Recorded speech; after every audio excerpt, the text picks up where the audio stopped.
Heavenly Father, grant that your presence and power may be known throughout this land. Have mercy upon all of us who live and work in the town of Walton, and grant that all the people may give thanks to you for food and drink and all other bodily necessities of life. Respect those who labor to produce them, and honor the land and the water from which these good things come. We pray, Lord, for those who hold office in this town of Walton, that you would give them the spirit of wisdom, charity, and justice, that with steadfast purpose they may faithfully serve in their offices to promote the well-being of all people, through Jesus Christ our Lord. Amen. Thank you. At this time, I'll call the public hearing to order. This is on the budget. Does anybody have any comments they would like, any questions they'd like to ask dealing with the 2018 Town of Walton budget?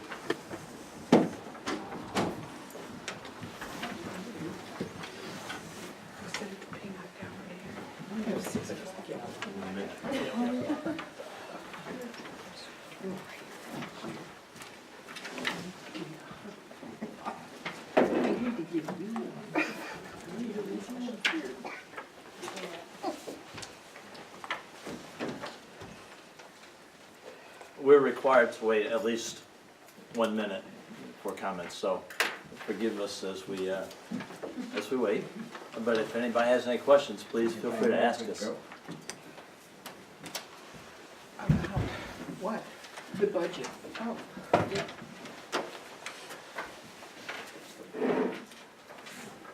Is that?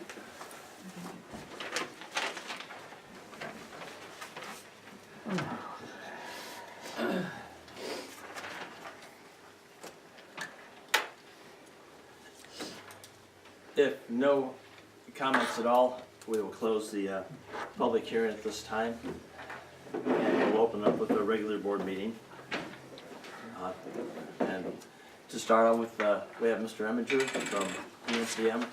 And one of the things that we asked is if you could come give us a presentation on what his company has to offer, options for maintaining 100% LOA, best practices observed, and also maybe some companies that are communities that you work with that we might be able to touch base with. So, Okay. over to you. Am I over here? Yes. Okay, thank you. Thank you, Supervisor. I appreciate the opportunity to come back. I was just telling Fran what a difference a year makes, where we were a year from now in terms of your property inventory and assessments versus today. Hopefully the worst, the pain is over. I mean, there was some pain. Anytime you have a reassessment project that has gone a number of years, and the inventory concerns that were out there, the pain, the worst part of it is over. Now the most important thing I believe as a town board to do is you got to maintain that 100% level of assessment, and what are the best practices in order to do that. And we've been involved in numerous communities, several communities, in getting that done. The best thing, the advice that I can give to you as a town board, and Fran as your assessor, and I know both of you want to do this, is you got to stay on top of it right from day one. I mean, you've gone through the process of getting to this point. Now it's imperative that you really stay up to date on the permits, stay up to date on looking at the different commercial properties and neighborhoods, and making sure those are staying in line, with the 100% level. There are several different ways, that I would suggest, that you do it, and we do this with several communities, maintaining it, and that's having someone. Well, let me go back a little bit here, okay? When, our relationship with the town and with Fran worked out, we work hand in hand very well together. We have a good team put together, and I know I told the supervisor, when we were at our exit, and the state and county representative, this project could not have been done. I mean, I really still shake my head sometimes. Fran walked in, when the project was already underway.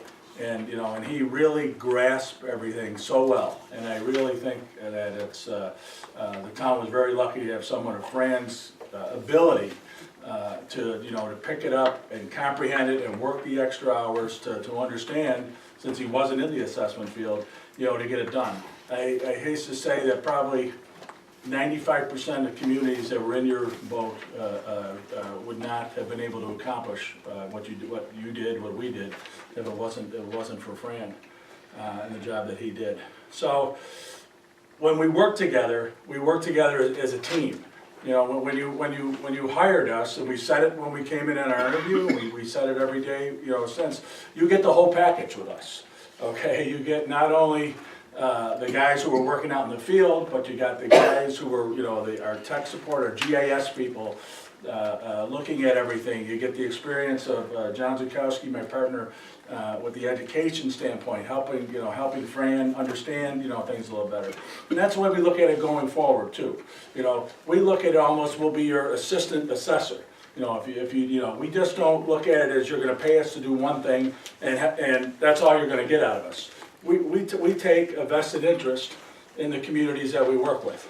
And going forward, you know, typically what the state does is they recommend that, well, the law says, I shouldn't say typically, the law says they have to look at properties once every 6 years, you know, physically. Most communities do it a little bit sooner than that, quite frankly. They'll do it like once every 4 years. You know, they'll try and get the new reassessment project done in that fourth year. But what they do in the meantime, in those first 3 years, is they still do some maintenance and training with the role, with the assessor, and they stay on top of things. And they do that for two reasons. One, to make sure that they're seeing the trends that are going on in the neighborhood and in the community. And two, it allows a significant cost savings actually to the community when you do the reassessment project in that fourth year going forward.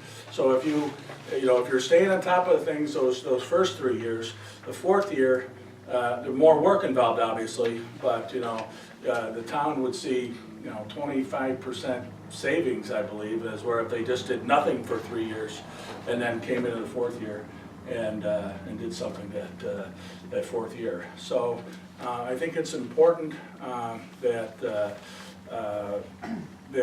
you, since you have gone through the reassessment, get to do the 100%, that you maintain that level.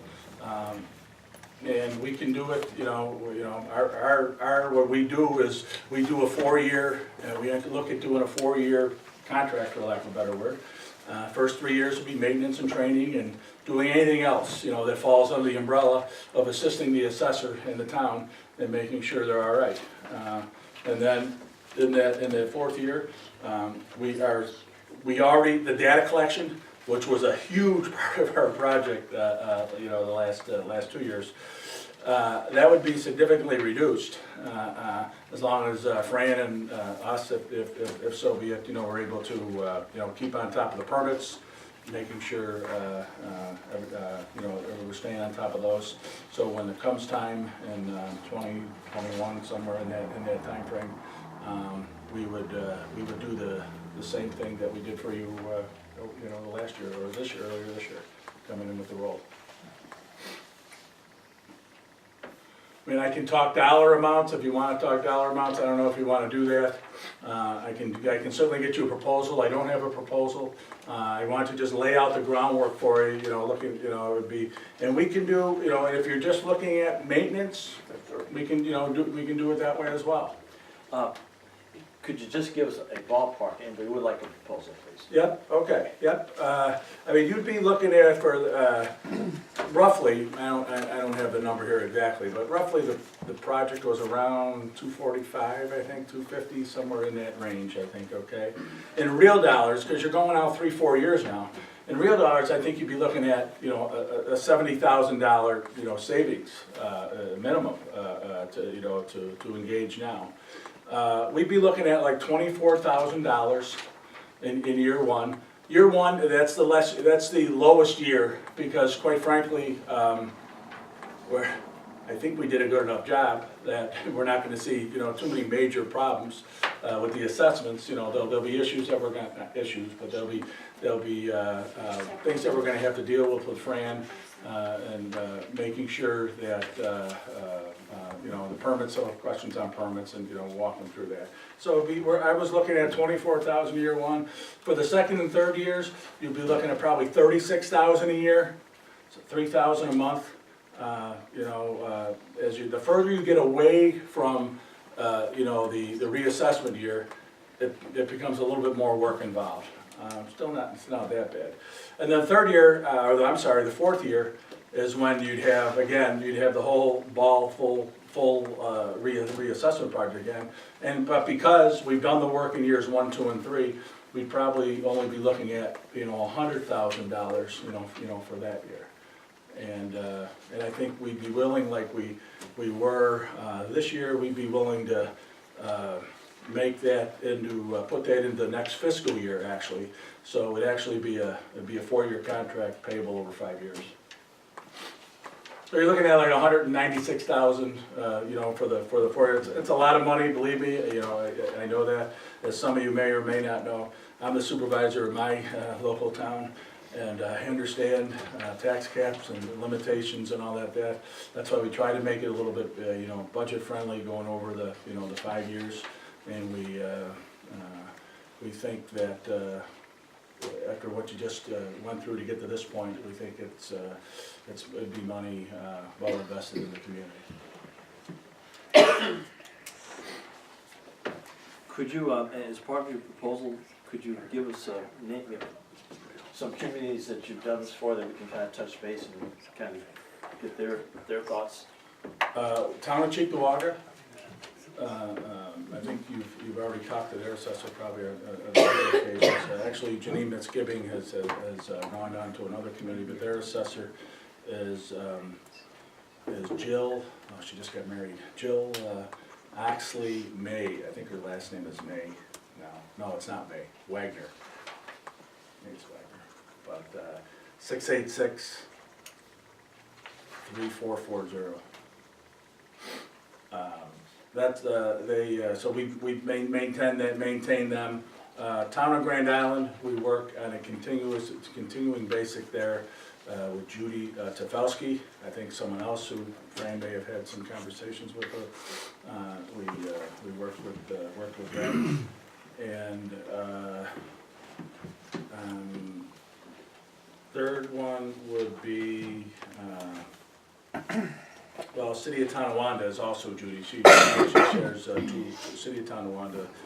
She has 2 communities, and actually we're updating them for next year as per the schedule for 2018 taxable status state. So not all communities. Once they take the bite of the bullet and go into having the reassessment project done, most of them do stay in some sort of program. I like to call it, the program to maintain it, because it is so important and we don't want to have it slip away. Any towns locally? No, none locally. We have met with Delaware County Assessors Association, and you were our first community out here. I'm going to be honest with you about that, and it was a. I'll be honest with you. It's probably, although 3,000 parcels, 3,500 parcels, and I'm not just saying this. You were in here. I said this to my people last week.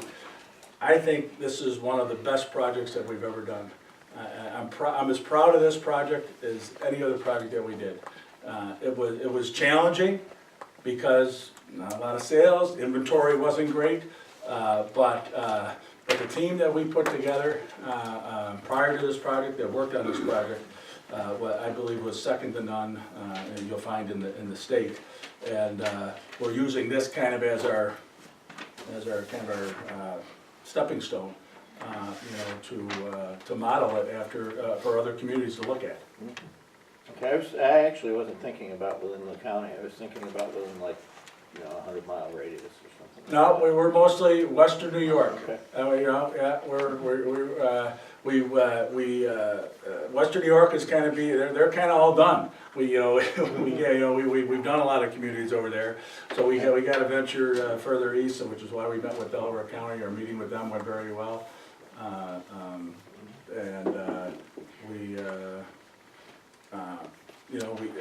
I'm not gonna say everything went smooth, during this project. There were some hiccups. I think the supervisor, and Fran would attest to that, but we worked through them. There's always, we were not familiar with, the state representative in this area, their procedures. Every part of the state does things a little bit differently. And, Mr. Zabansky with Delaware County, and there were some things, but I think Mike and Mike Zabansky will tell you that he was happy, very happy with the way things turned out, and I think it was good for the town. It was good for our firm to get the experience done here in a more rural community.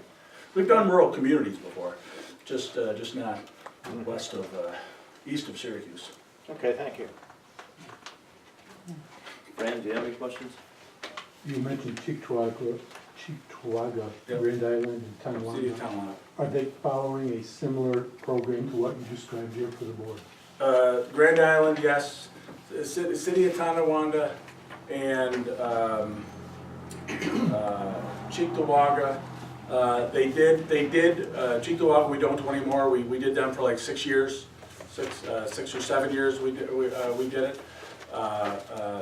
We don't do them anymore. Tonawanda, we certainly do it. And Grand Island, a smaller community, they just call us up on an as-needed basis and, pay us, we'll charge them hourly. We have a relationship with these assessors. They know we're only a phone call away, and I think you know that too. But, we get a phone call from one of our towns who we represent, we jump on it, and we take a vested interest in the community, like I said. On the year 1 through 4 that you described, when you do provide the board with more detailed quote, I'd like to see those granular as possible, so we know exactly what we're looking at. I think we've had a discussion about the contract that we had originally being somewhat vague. I'd like to see some significant detail. More specificity. Absolutely. Yeah, again, that gets basically down to the, when we got into this project, and that's kind of how we wrote the things back in, Western New York. We can certainly get more specific, and exactly what it, we don't like to get too specific though, because quite frankly, we don't want to charge you, okay? There are firms out there, they'll put it in the contract what they're gonna do, and if it's not in there, they're gonna charge you for it, We don't necessarily like to do that. When you hire us, you get the whole kit and caboodle. If something comes up that isn't in the contract, we don't want to charge you for it. I mean, and so some of that's done intentionally, that we don't get too specific. We like to just generally say it covers all aspects of the assessor's role and reporting that has to be done, and whatever falls under that umbrella, falls under the umbrella. Obviously, we can get specific on some of the things that that we can delve into, and it all will depend on what you want us to do. We can do as little as you want or as much as you want. I mean, that's the beauty of our of what our firm can provide everybody. In particular, year 4, Yep. I'd be interested in seeing exactly what will take place, what resources you'll provide, and what the end product is going to be. Okay, it'll be the same as this year. Scaling back on the inspections. But I will get there. We will get into that in the proposal. Yeah. You'll end up with the same product that you ended up with this year. Farms, farms being done, soils, all the stuff that we encountered this year. Does anybody on the board have any questions? No. Joe, thank you. Okay, so I will put together a proposal, address it to the supervisor. You want a four-year program, a proposal for the four-year program? Or you wanna think about that, talk about it, and get back to me? Let us, yeah. Understood, understood. All right, good. Thank you very much, everybody, Thank for you. your time. Thank you. I was talking to someone this morning, and I said, I said, I'm heading to Walton. I have to give a presentation for the town board. And I go, Walton's about, and he stops me, he says, I know exactly where Walton is. Said, I played football at Binghamton. He said, so I know exactly where Walton is. So, that's good. All right, thank you, Supervisor. All right, thank you, everyone. Thank you. Have a good night. Safe trip. I wish my budget vote did not go this calmly in my community, but it's still passed unanimously. Thank you, everyone. Thank you. Next on our agenda, Mrs. Bennett, would you care to address the board, please?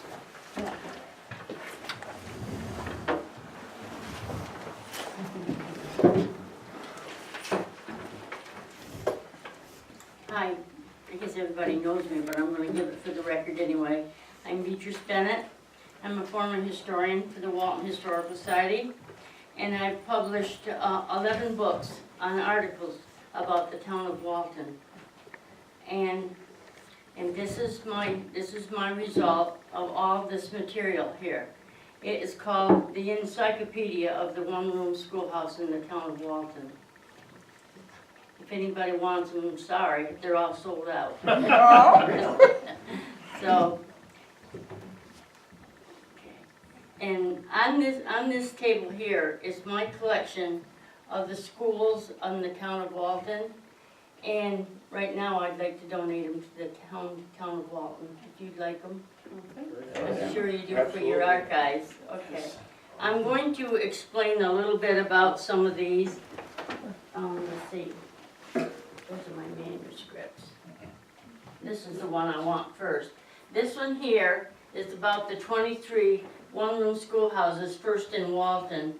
We have a map in there, and then there's pictures of all the districts in the one-room schoolhouse in the 23 districts.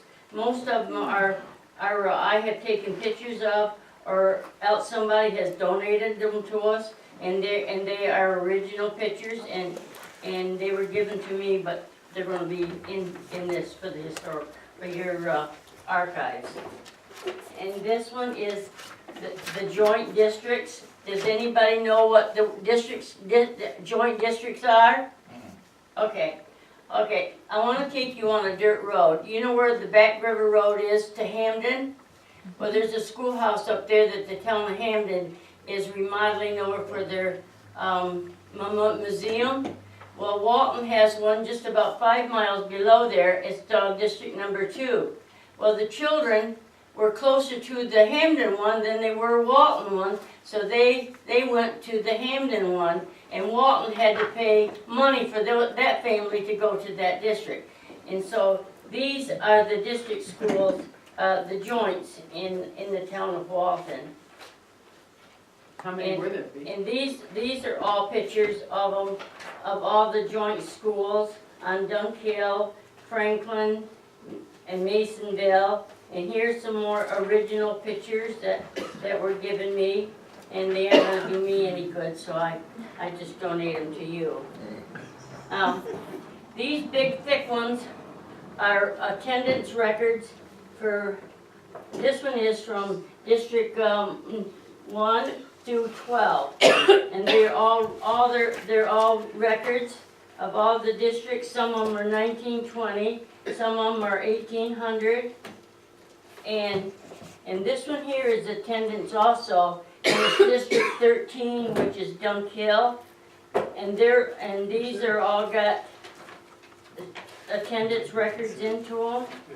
And I think Rhonda brought another one in too. It's got everything into it that I had done years ago. Just leave those right these are my manuscripts. Both of these are my manuscripts that Larry Miller helped me put this together. So these are the manuscripts of how we put the book together and articles that I wrote for the book. So I'm glad that they're gonna be in your archives and be preserved forever, I hope. But if there's anybody that ever wants to do an article, I'm sure that Rhonda would work with them for pictures or articles or whatever. Right? On behalf of the town board and all the folks in Walton, I'd like to appreciate all the hard work you put into that. It took me almost 2 years to record all of this. Well, folks don't realize when they come in, a lot of the pictures that we have, the old pictures, are pictures that you donated as And I well. donated, yes. And those over there are the ones that I wrote the books about, Rock Rift and Beerston. And they're all pictures of that village, so, all right. So, Thank you.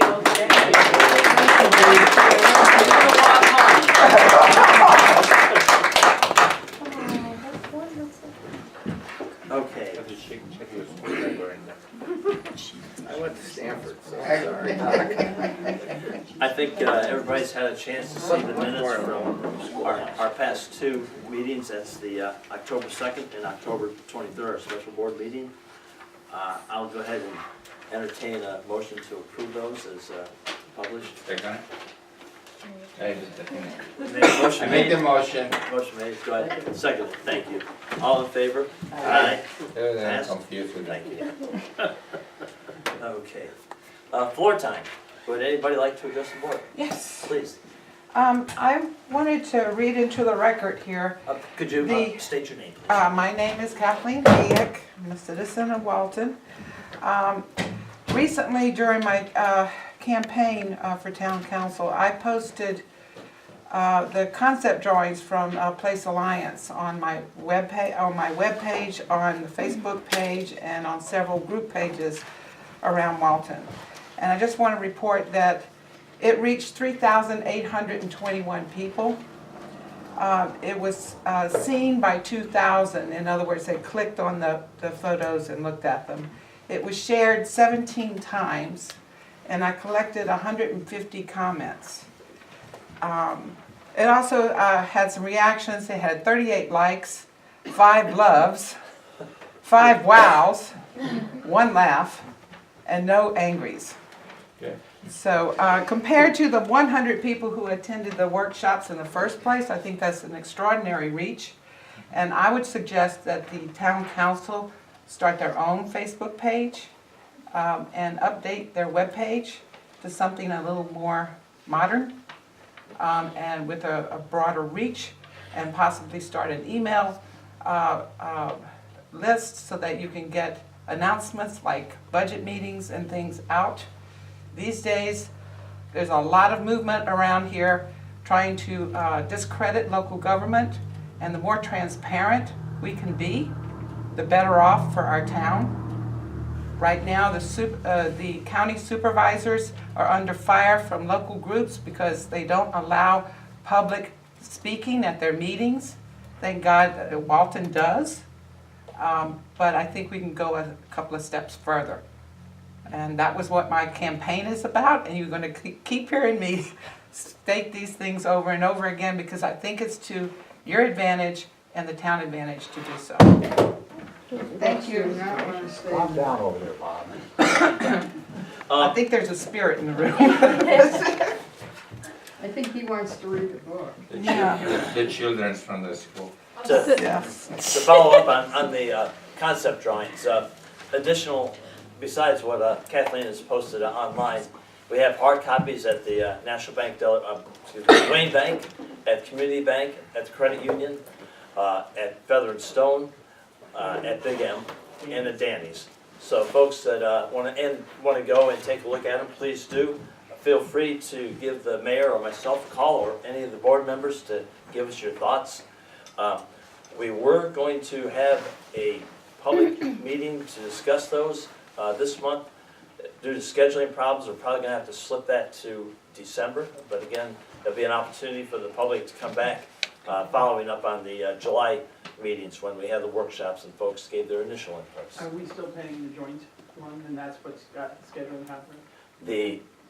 They're gonna be, yeah, right, the November 20th has been slipped. Yes, ma'am. Maxine Locker, I live on Howell Street. When Kathleen mentioned about your Facebook page, I looked on, or not a Facebook page, your webpage. Website. I looked at that tonight, and I am not the brightest crayon in the box by any means, but I don't think I'm the dullest either. And when I looked at it, I looked at the meetings, and I'm looking at the schedule of what you're gonna do, and then I realized it's from May. So I think that it either needs to be updated, or you need to get rid of May, and so that people aren't looking at May when it's really not May anymore. May might have been scanned in as the sample agenda setup. Right, but you But know, it's confusing. it really is confusing, because when I thought that was the agenda for this meeting until I Okay, I looked at the understand. date. Yep. So I think it needs to be so that people who maybe also aren't the brightest crayons in the box can figure out what they're looking at. No. We might pull that off completely, and the reason for that is, the agenda is a living, I mean, I was I know making that changes it's to gonna this. change, Right. but it might be better if you pulled it off altogether than have people looking at last Yes, I May. think so. Yeah, And, they can- but possibly a mass email. And the other thing I wanted to say is, I wanted to know if you guys are gonna be in the parade. Absolutely. All of you? Because I think you should. I think it should be that people in this town, I know you're busy, but you know, people in town, you want people to take part, but they don't even know who a lot of you people are and who represents them. I was very tired of telling people who I was running against. I marched in the Yep. parade almost every year that I've been here.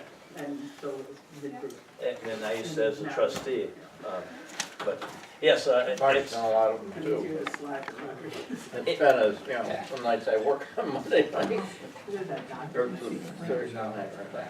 and what they're referring to is our Christmas parade right after Thanksgiving. And to me, if you want to have a feel for just how warm and friendly Walton is, you come out that parade night.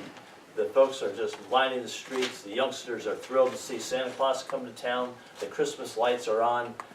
We have lots of people, Boy Scout troops, Girl Scout troops, Chalk Creek Fire Department's come over several times, the Walton Fire Department. It's just a small town community gathering that really brings folks out and opens up opportunities for the merchants on Delaware Street as well, so. One and come on. Come on along. And the reason Patty Wood doesn't march is because she's the one that puts this together. So while we're just walking down the street and enjoying it, she's the one that's pulling his hair out and trying to organize and get everybody lined up, so. But I have to give kudos to Bob and Max, who have been helping me this year and have been beating the streets and getting people that we haven't marched either in years or ever, and are doing it. And I got a couple more people today, Max, that have called me that they're gonna do it, families that are gonna do it. Families that are gonna do it, or in 4-H groups and stuff like that. So we've got a lot of enthusiasm this year, and now we're going to the Veterans Plaza, and people seem to like that as a whole. To have a bigger space and et cetera, so I think it'll be a nice thing, and everybody can join us. Anything else? Not for me. Thank you very much for coming and for sharing. Okay, then at this time, usually I skip you a while and I have to come back. We'll go on to the highway report. Actually, we're in a transition time between seasons. And the only thing that I really have is I gave the information that Kevin was about. We put the tractor and the boom mower and on the auction site, excuse me, whether to accept and decline the bid, and then there was also some miscellaneous parts. I guess I'll let Kevin. Yeah, the Alamo boom mower and this sorted parts, the bid was $660. The 2001 Case tractor with the boom mower on it was $11,100. We're wondering if we might be better off holding off on the tractor till springtime, maybe towards spring more, when people are looking for something like, possibly another town or looking for something like that. Walt brought up a good point tonight too, that a lot of towns are probably, they're under their budget, you know, everybody's at the end of the budget year, and so, we have room for it down there. And I don't know, wait until the spring whether we'll get any more, it's a luck of the draw. The only thing that I do need to do is I do need to get back to Auctions International, I'll do that in the morning. Whether you accept or decline, they're gonna wanna know what amount did you wanna get out of it? There's a box to put that in if I go through the procedure, or I can just send him an email and say we declined it, but they kinda wanna get an idea of what. And in past time, I think what their thought is they will take, and whoever the high bidder, they will send them a counter offer, just for a figure, it was if we wanted 20,000 for it, say our minimum bid that we would take for it is 20,000. They, I think, throw a counter offer out to that one, would you be willing to spend 20,000 for it? And they come back and say yes, I guess then we would be obligated to let it go for that. Do you have any idea what it's I worth? don't have a good feel for what it's worth. There's another tractor that's on there that's, well, went off probably 40 minutes ago. It's 2 years newer, a little bit smaller, basically the same thing, but did not have the boom mower attached. A town had it, and it was about $2,000 more before I left to come down. I've seen where a piece of equipment on the last day of the auction, I saw one here just a week or two ago, went from $6,700 to almost $20,000. And I've seen them sit for 2 days, 3 days before. Well, they give, what do we pay for the new one, 90, it's 90-some thousand? We had 99 and Yeah. $100,000. Yeah, basically 100,000. And this one is functional. Yeah, it's 15 years we've had it, and I'm thinking when we bought that, we bought the tractor state bid and the mower on that, I'm thinking we probably had 55,000 in it. So the price of a new one is basically double. Minus 15,000, minus 15 years of use, Correct, Right. but it's functional. it works, yeah. Maybe you have to. It's get not more. perfect. I would, Yeah. I would make a suggestion that we decline to bid and tell them like 15,000 and see if we can. I'm cover open, I don't it. know. Yeah. I mean, They offer what? Wow, the bid went up to 11,000. 11, yeah, 15 would be a good number, I Yeah, think. and see where we go from there. And the other thing that we have done in the past, with one of those Dodge pickups, is we declined the bid. And I don't know, I don't think then they were too, this time they sent out emailed a whole bunch of steps on it, which I'd never seen before. We said that wasn't enough, and we turned around and rebid it, and we got what we were looking for.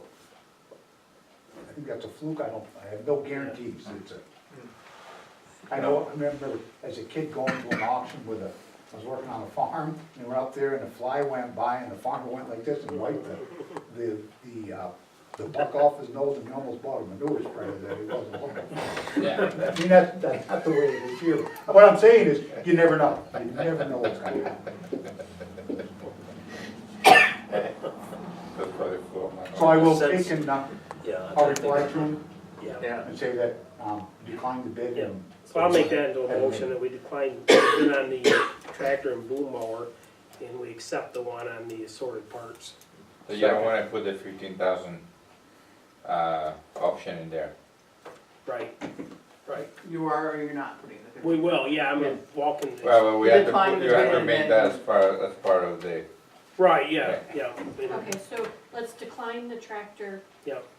The bid, and then we're gonna say we take 15,000. with an option to accept that $15,000 bid on it.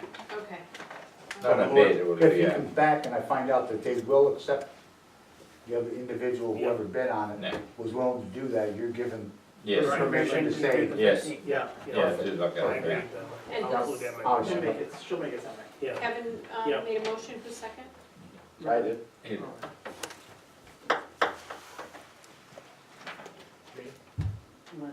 All in favor?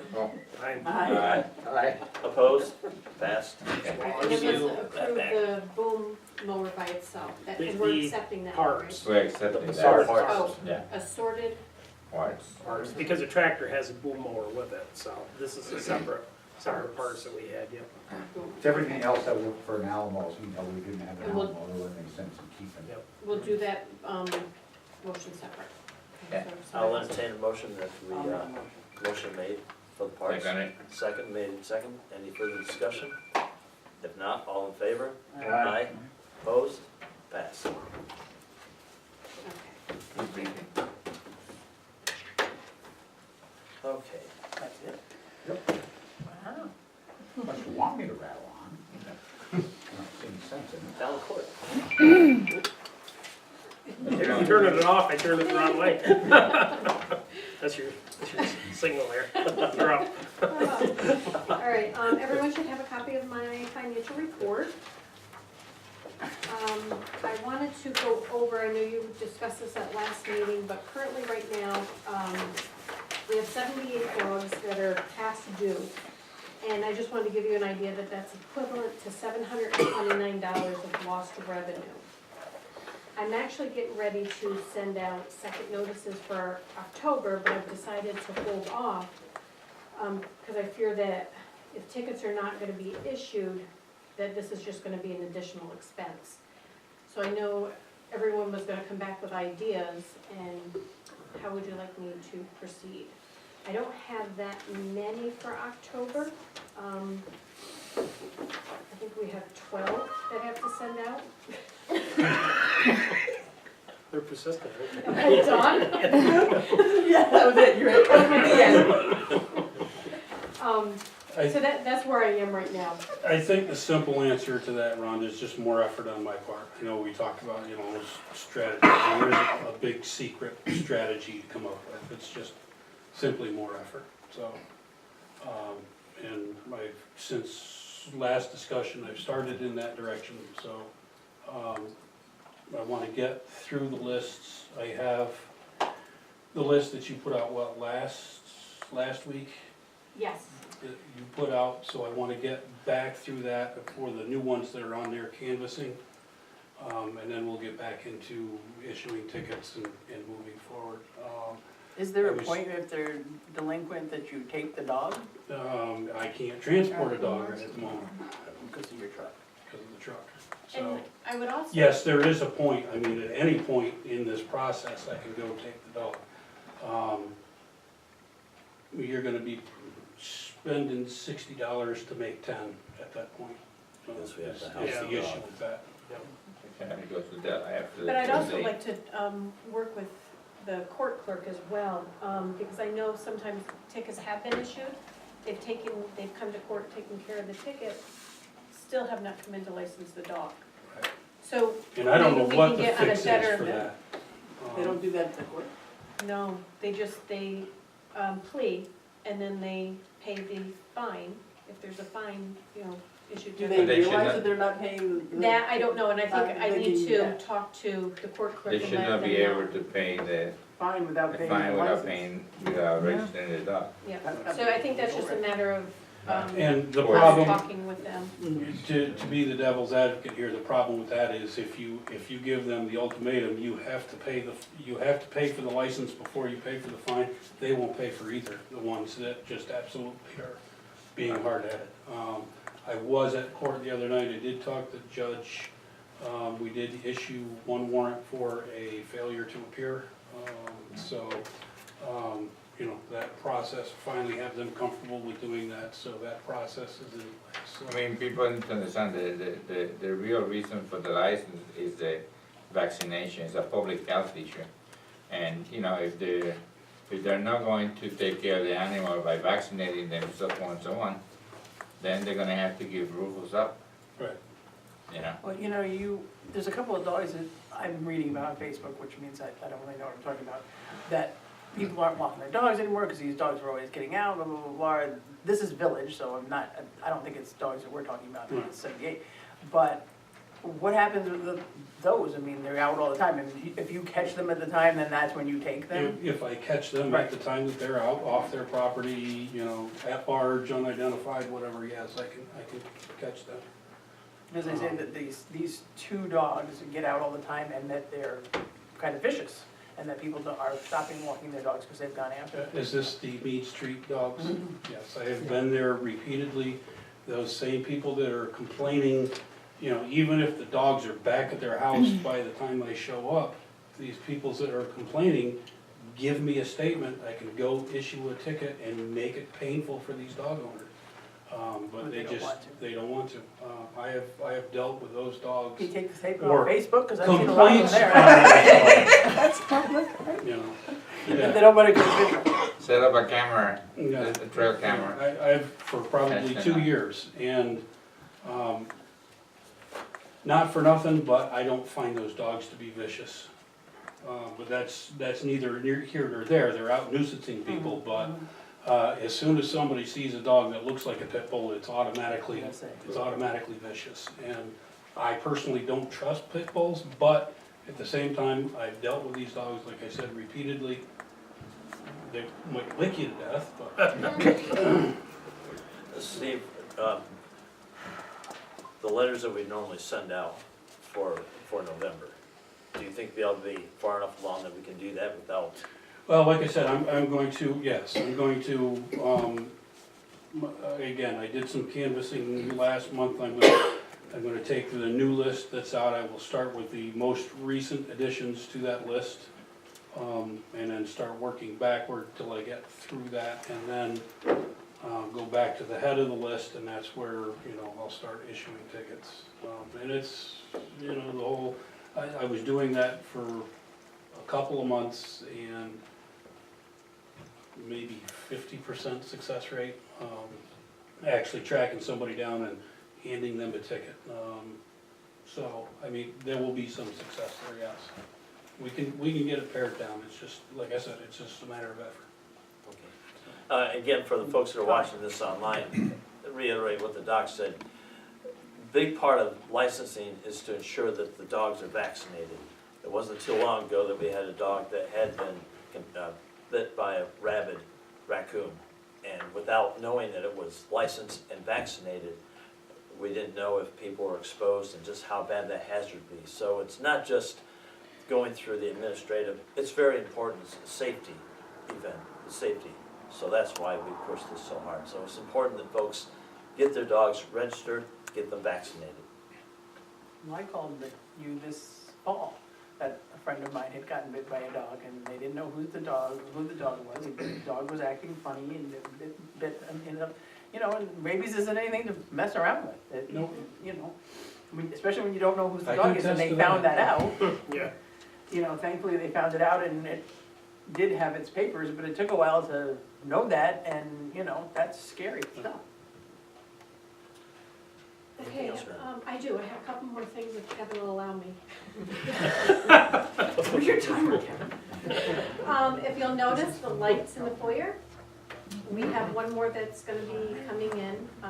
We had to order one more, but, I mean, now we don't have to go out there at night with the lights on and a flashlight to see the table, so they're LED, we have them put in. And then the only other thing I have is Foyer. Monday, huh? Why, yeah.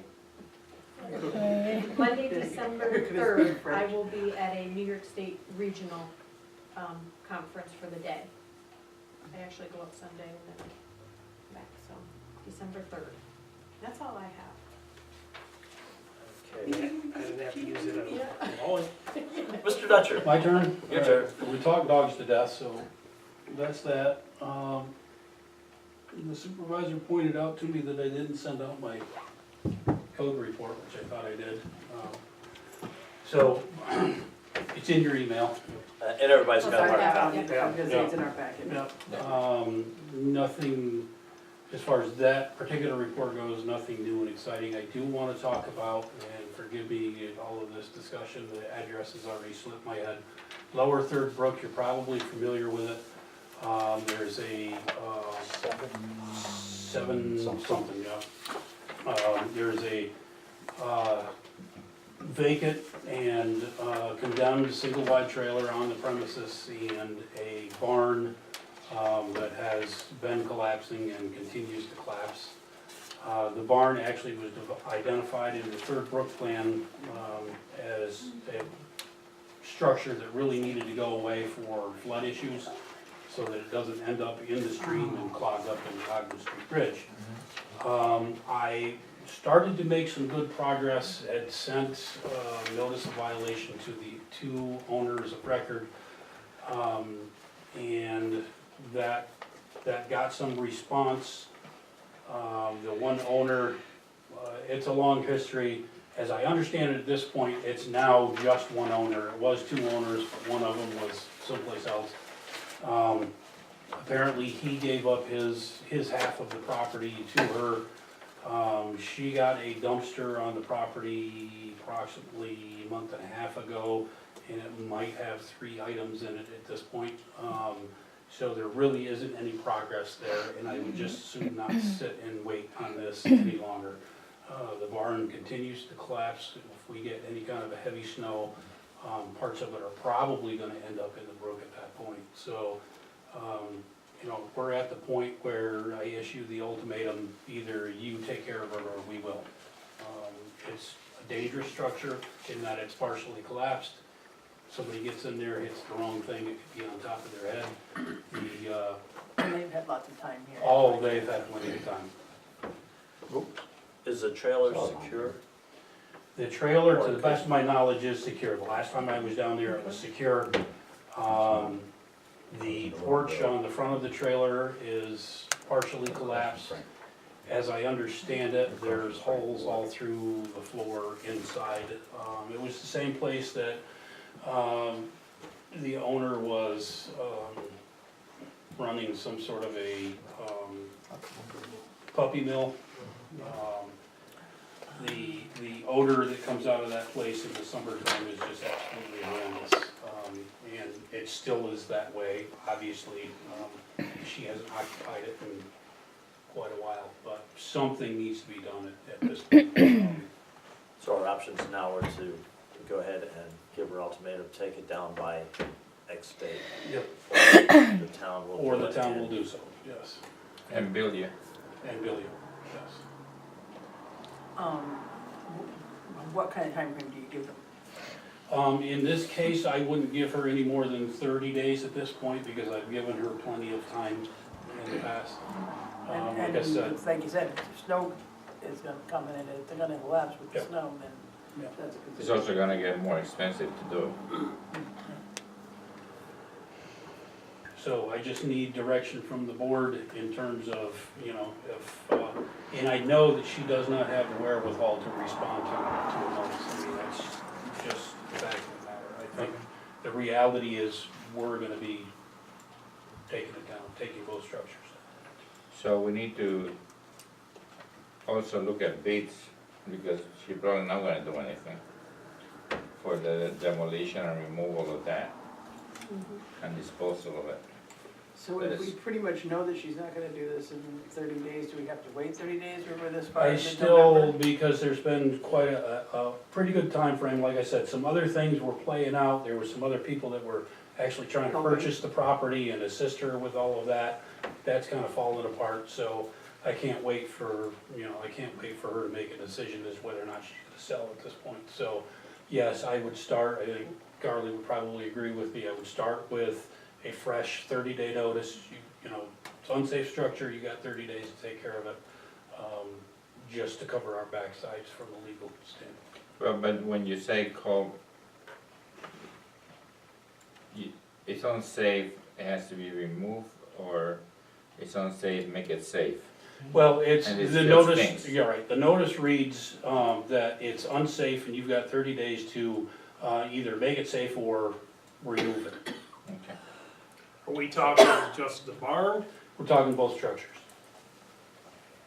Well, I mean, I understand the barn, that's a major concern of mine too, that goes in the brook and plugs up. Right. And to me, the trailer is another issue. I mean, I'm gonna believe you it's unsafe, but I bet if we go out, there's a lot of others, some other unsafe There- structures around too, so. And- Are we and- gonna start down that road that we're gonna start making people tear the places down, you know? Well, that is kind of my job description. Yeah, I know, I realize that, but it's a touchy situation with some people that, like you said, they can't afford to correct the situation. Well, this is not livable though, nobody's living in it, and it's not livable, so. Right, it's Right, absolutely but- not It's livable. unsafe, It's a- it's, It's also a hazard to the rest of the community for, in flooding. Well, that's what I'm saying, the barn itself is, yes. Yeah, well, I would imagine the trailer will too, because they're right next to each other. Right. One goes, the I other don't one, know I if would that's think, where would it's go gonna down. fall into. block the stream up, or I don't know, so. And things that are out on the lawn are gonna go a long ways towards blocking I too. get it. Yeah. So we're 1 month from snow, heavy snow, maybe, maybe that, whatever. Right. So he needs to put that notice out and at the same time start getting bids for the disposal of the thing. Right, because we're Because only getting a we bid. don't have to pay for the bids, and when the 30-day come, it's gone. Ready to move on. There's no, you got the bulldozer there. I mean, I would be hesitant, we could declare immediate hazard and just go and do it because it's been collapsing for several years. I'm a little bit hesitant to do that. I mean, it's, Yeah, I wouldn't do that But either. I would 30 give it days a is fine, 30 but- days. But I mean, like I would said, give it a don't 30 wait the days. whole 30 days and then get the bids. Get the Right. bids now because you know that's Yeah.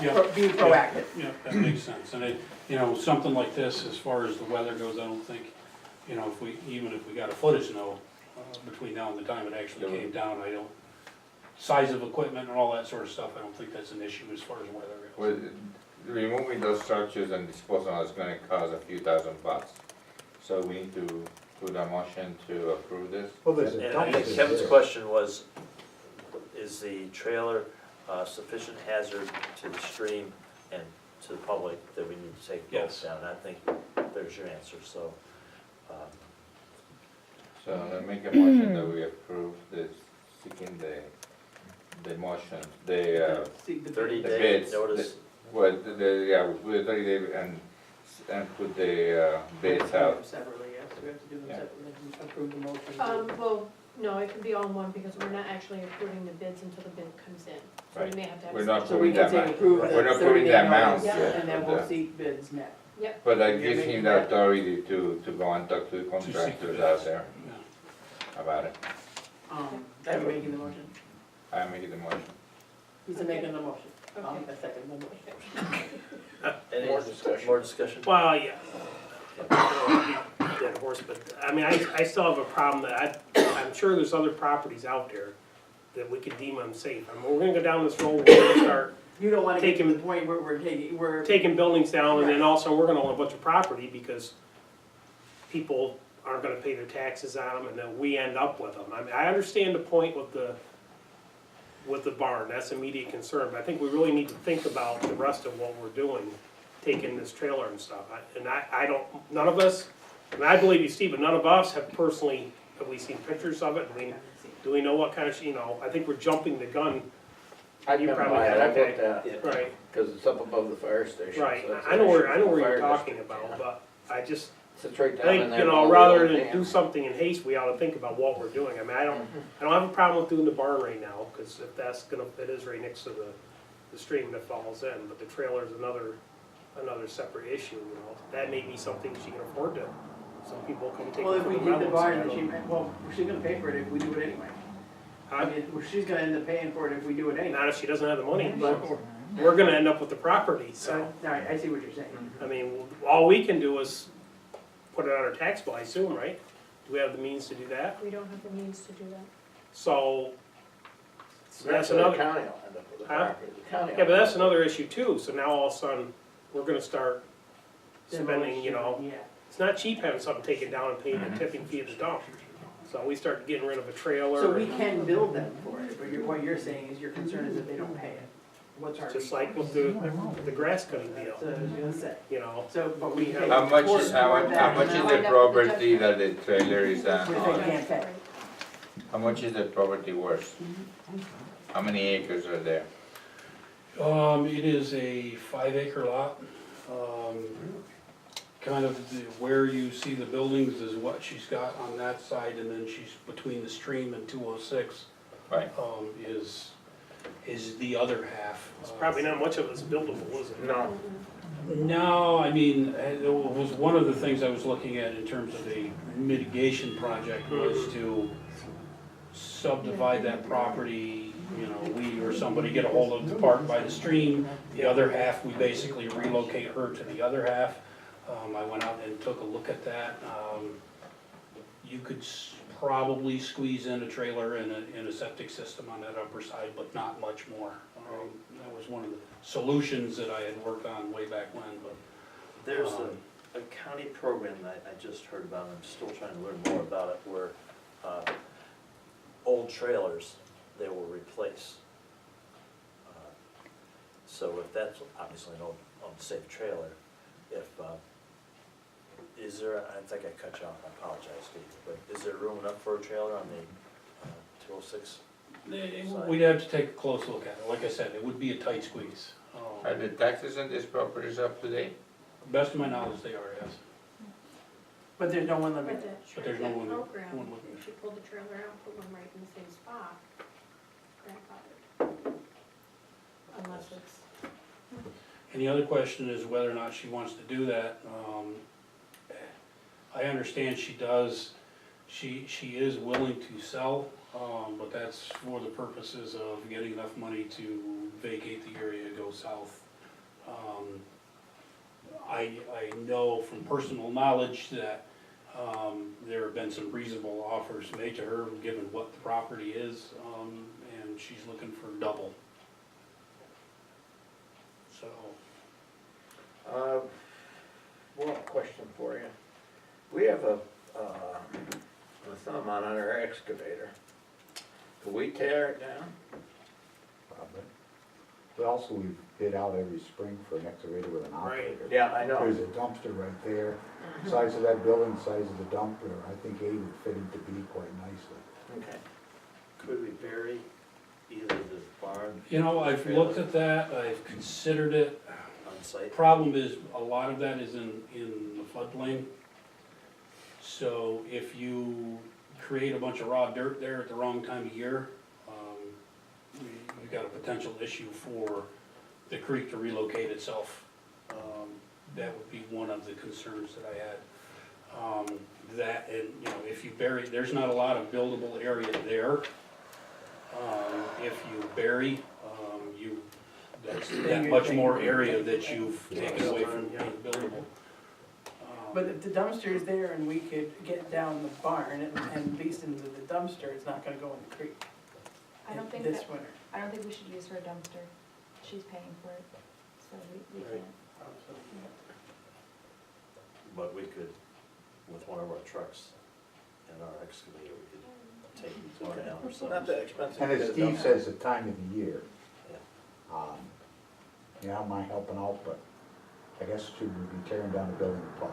Yeah, right. I haven't put the grates on the We truck just yet, won't but let it that's to be done by the end of the week. Well, it's up to you. We It's just just, won't let it stay like this.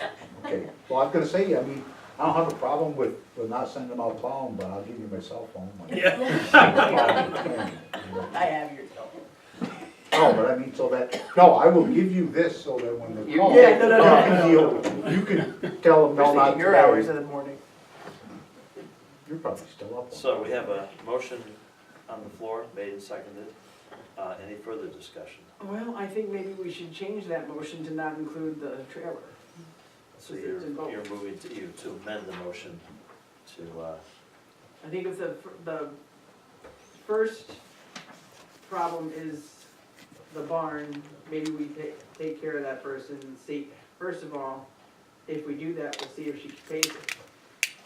We're only half in, and that's not, it's a bad thing, but it's not an imminent thing going into the creek, As far as the trailer, no. From that perspective, no, it's not imminent in terms of going into the brook or getting washed away in high water.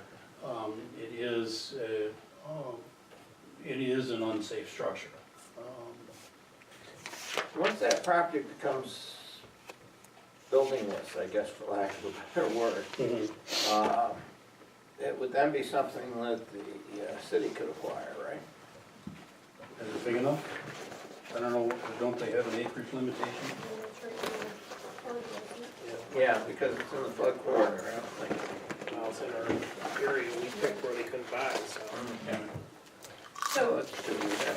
I understand that the motion that's on the table now is to move forward with the 30-day letter addressing the barn. Yeah. And that's basically it, because we're not gonna do the bid yet because of the possibility of the already approved excavator with operator. Yeah. Yeah, we don't need that, we can. Right, we we've got a can- bid we can for- hire an I mean, we have an excavator the size of that, I don't think it would take, when we knew we were doing half a day. Right. Maybe a 182 truck. Yeah, I don't think we need to go out, we already bid. Yeah, I don't think that would, Okay, so just I don't see make that a as a motion very to approve the a 30-day huge letter expense. to address the barn, Mhm. not the truck. Should Okay. the town be on that private property doing these said things? I know normally we'd like to try to hire It's out of the right of way. contractors, because the liability is on the contractor at that point. That and how would we bill the homeowner? We have no precedent of what the town is charging. And that could be up for, Would it be per hour? right, but for what do they charge? Do we do something for You know what I mean? FEMA? So how are we charging the homeowner? How are we saying this is what we expended if we don't have a precedent on how much the town charges? The only thing I per have hour? is a state rate for equipment and whatever FEMA reimburses. Well, if we, Well, we approved if a we- rate yeah, already. we approved a rate, so wouldn't we Yeah. just bill them for whatever the rate that the contractors bid to us? Say it But again. I'm thinking that. See, every year we approve the, No, but that's just an excavator, you need some way of getting it out of there. right, but the dumpster fee would, I assume we would put it in a roll, we'd run a roll off from Yeah. Or go. whatever the tipping fee was at the landfill, that's what we would charge back to the landowner. I mean, it's not like we're going in there and doing it, we wouldn't Okay. send any of our guys on there, the contractor would put the stuff in the container, Got it. whether it's, Or the contractor put in a dump truck, or whatever. a dump truck, yeah, they Yeah. could do that too, so, Okay. And that's a rate that was already approved. But not for the trucking, just the excavator. the trucking Right. wasn't, yeah. The trucking was not. It doesn't say, I mean, one year we did, Yeah. a couple years But ago, it was we have not rate. done that. Charges. But there's a Right. state rate for that too. So we do need to go out for a bid for the trucking, or not? I got a little problem because, you know, you start doing that, you're going to give people a cheap way of getting Getting their property. their property clean. That's what I think what Kevin's concern is within an idea to. Well, there's two different things, is whether the trailer needs to be removed or not. But you see, these two structures are unusable, right? Okay, so if they're removed from there, then what's left is the land. And if she doesn't pay the bill, she loses the land. Now, how much taxes does this property pays a year now? I mean, I don't know offhand. well, we need to look at that because so if it's $3,000, okay? And it's gonna cost, you know, $5,000 to remove everything and move it out of there, okay? Then it, you know, becomes ours, you know, pretty much because it's worth more than, the taxes are worth more than, I mean, the removal is worth more than she's gonna own us more than she's paying in taxes every year. So, But How then does she it may become decide ours not- though? huh? Only if she doesn't pay the tax. Right, only Yeah, if she doesn't pay the taxes. taxes. The judgment Right. will stay there until she either sells it, she'll be forced to. Right, but what if she continues to pay the taxes, even if it's vacant land, we have no recourse to get our money back that we spent to have it cleaned up, right? No, Until it gets judgment, then it But can there Yeah, is it- a it- point yeah. to its being a hazard. Right, I That understand, whether we get our money back or not, especially the barn, if that's a hazard and a flooding hazard and a I falling hazard, understand, that we have what to. I'm trying, my concern was trying to minimize the cost of it Mhm. by using our guys and all that, and then it becomes a precedent for other people to use the cheap labor from the Versus town. going out to bid. but we're not gonna do Right. that, we're not gonna go do that. Right. We're gonna go, if we did it, we'd. Yeah, well, you're trucking it out for them, trucking it along. No, we're not. No, the No. contractor would have to truck it. Okay, Well, we're so, saying we're not going out to bid. that you have a trucking pre-approved? No, No, that's a Right. problem. That would have to go to bid. exactly. Okay, well, the state has a rate for trucking. There's a state rate. I don't think they published one since 2015 is the last. I don't But we think they've haven't approved it updated that, either. but- Do we do everything else, or do we have to make, we don't make separate approvals to use state? Okay, so why don't we This put is a out state bid, but you'd have to have For a him to contract put to the be willing letter. to work for that. saying if you don't get it done by 30 days, we're gonna take care of it. Then let's get bids for let's get the information for the rates For the truck, and bids, you're trucking, not. taking- trucking and the, No. we already have the operate, the machine thing. I think what you wanna get, not so much maybe trucking, like a dump truck, is contact the garbage place, because a container, a roll-off container, Would be much simpler. it'd be a lot simpler, yeah, and then they'll just charge whatever their container rental is, and then you just pay the tipping fee at the, they charge you the tipping. $130, something like that for the container rental. Yeah, So it would be And the it's garbage company that would be coming. Right, $75 right. a ton. they would rent us the roll-off container, they would drop it, we would have Our guys fill it. whoever did the excavator, whatever company, 'cause I think we approved more than one, didn't we? Yeah. Yeah, would fill the container, they'd come back and get it, take it to landfill, we get charged the rental of the thing plus the tipping fee, that's what we get And that's charged. what we could build out. And I don't know if that would be negotiable with the county or not, the tipping fee to, You try. yeah.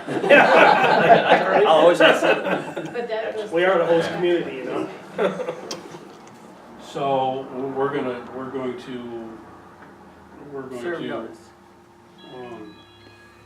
yeah, I got that, I got, Serve I got notice. What I that, did I is got from the that bar. party, right, we're gonna serve notice. I think if we're gonna go out to bid, I think it's worthwhile to get prices on both We structures. could, yeah. So that we know what number we're dealing with for, well, you know, they can price them individually, but, So basically, let her know that if. Yeah, she we doesn't don't, do but we it- don't need to do that.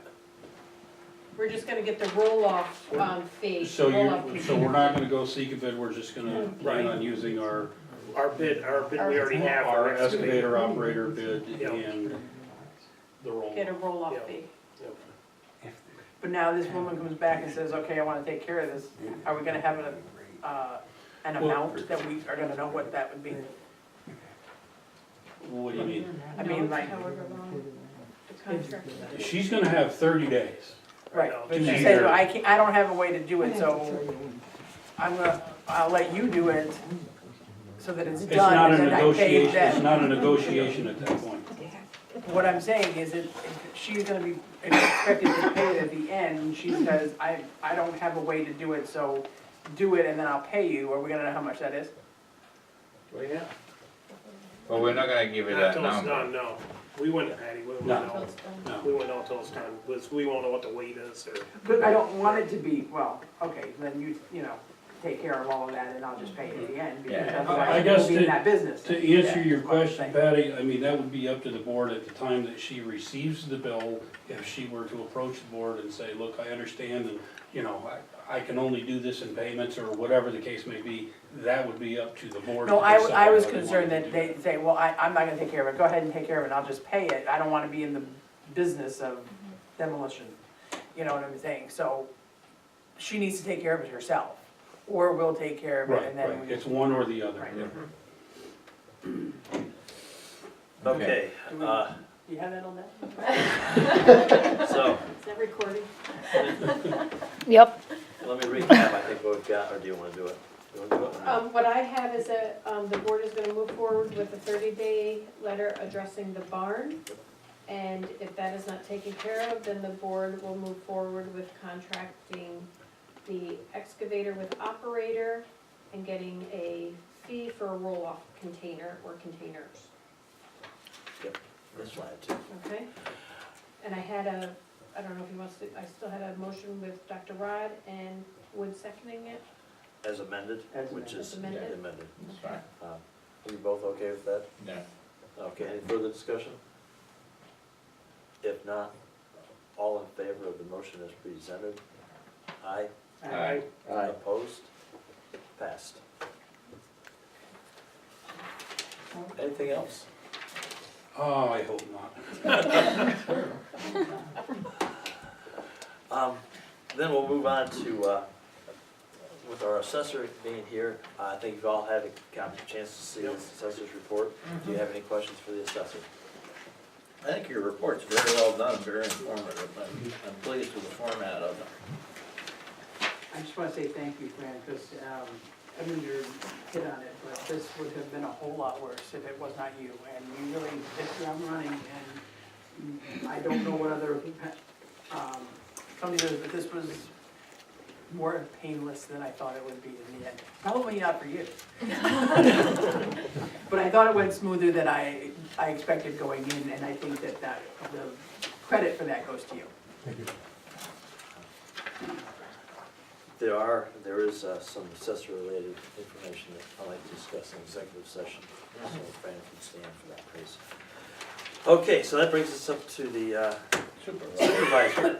And first on the docket is, let's begin with the budget. We've had a public hearing, and there were no additional comments, so I think we're at the point where we can go ahead and approve the budget for 2018.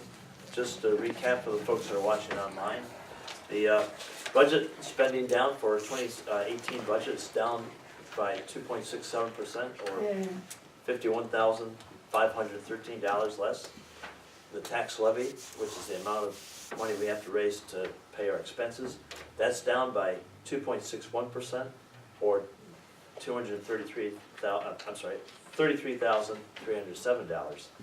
So, and those that are watching the tax cap, because that impacts folks getting their refunds from the state, we are below our tax cap, well below our tax cap, 3.49%. So we're doing very good. I think we're looking good for 2018. So if there's no further discussion, I'll entertain a motion that we approve the 2018 budget. Motion made and seconded. Any further discussion? If not, all in favor? Aye. Opposed? Passed. Thank you. As you all know, we've been working on our comprehensive plan. The current one that the town has is dated 2006. We are making progress on that. Talked to county planning. The survey that we discussed last month, they hope to have that out, probably going out tomorrow, so folks should receive that in the mail by the end of the week. So again, the importance of the comprehensive plan is that's our vision for where we see the town of Walton in the future and how we plan to get there. So that's one of the things I expect I'll be talking about at every meeting, just to bring folks up to speed on that. I received a notification over at Sydney, the Elks Lodge, on December 7th at 1 p.m.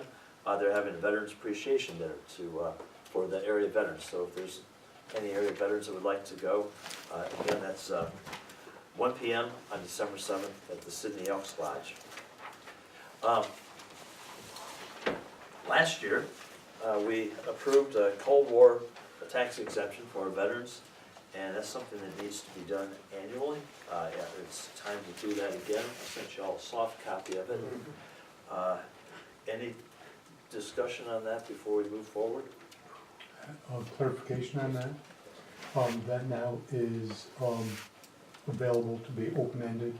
It previously was a 10-year term, and we're almost bumping up against 8 or 9 years of the first individuals who went on. It is available for open-ended. It is a board option. It's your choice whether you choose to or whether you choose not to do that. But we did learn at the 10-4 assessors meeting that that has to be done before December. Has to be included in your minutes. So you're saying that an individual could only get it for 10 years? Correct. And now we could make it open-ended? Original term was 10 years. It's now available to be open-ended should you choose to. So the first people who have taken advantage of it here are up against that 8 and 9 years? Correct. Okay, so I guess I'll entertain a motion to make this open-ended, to approve the Cold War tax exemption as an open item. So moved. Motion made, do I have a second? Motion made and seconded, all in favor? Aye. Opposed? Passed. Thank you.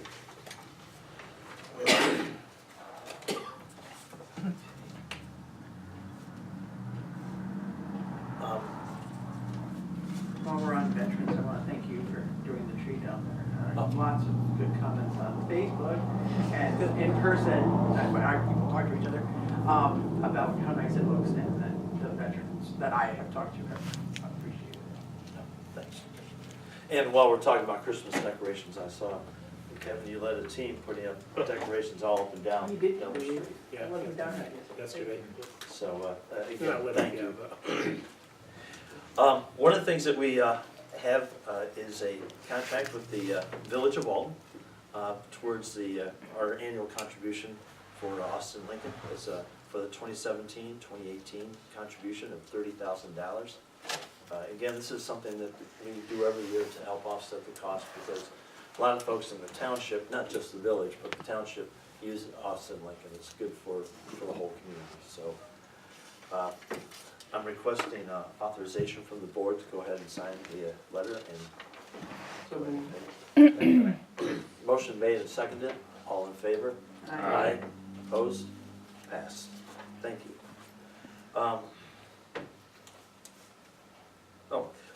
We talked at our last meeting about the two properties, one on Upper Delaware Street and one on Park Ave. And I think we need to give you authorization to go ahead and do commission a title search for those two properties. remind me on Park Street. Okay. Upper Delaware. Fran? I'm sorry, They were what- I said, They were the them two two properties little, that. two little bitty chunks of land they found, yeah. Okay. When you say Upper Delaware, it's up where the dirt road is, all the way. from Going the top. way up. Wait. Just a triangular sliver where the town line divides the village from the town. Been some discussion as to how that may have occurred at some point in the past. In any case, it's a small sliver with a ditch that runs down through it, so So you know, it wasn't hugely desirable, and there's a chance someone chose not to pay for that sliver at some point in the past would be. that's why it came back to. The Park Street is, where the houses along Park Street face down over the bank to Brook. One of those lots which, the village currently owns.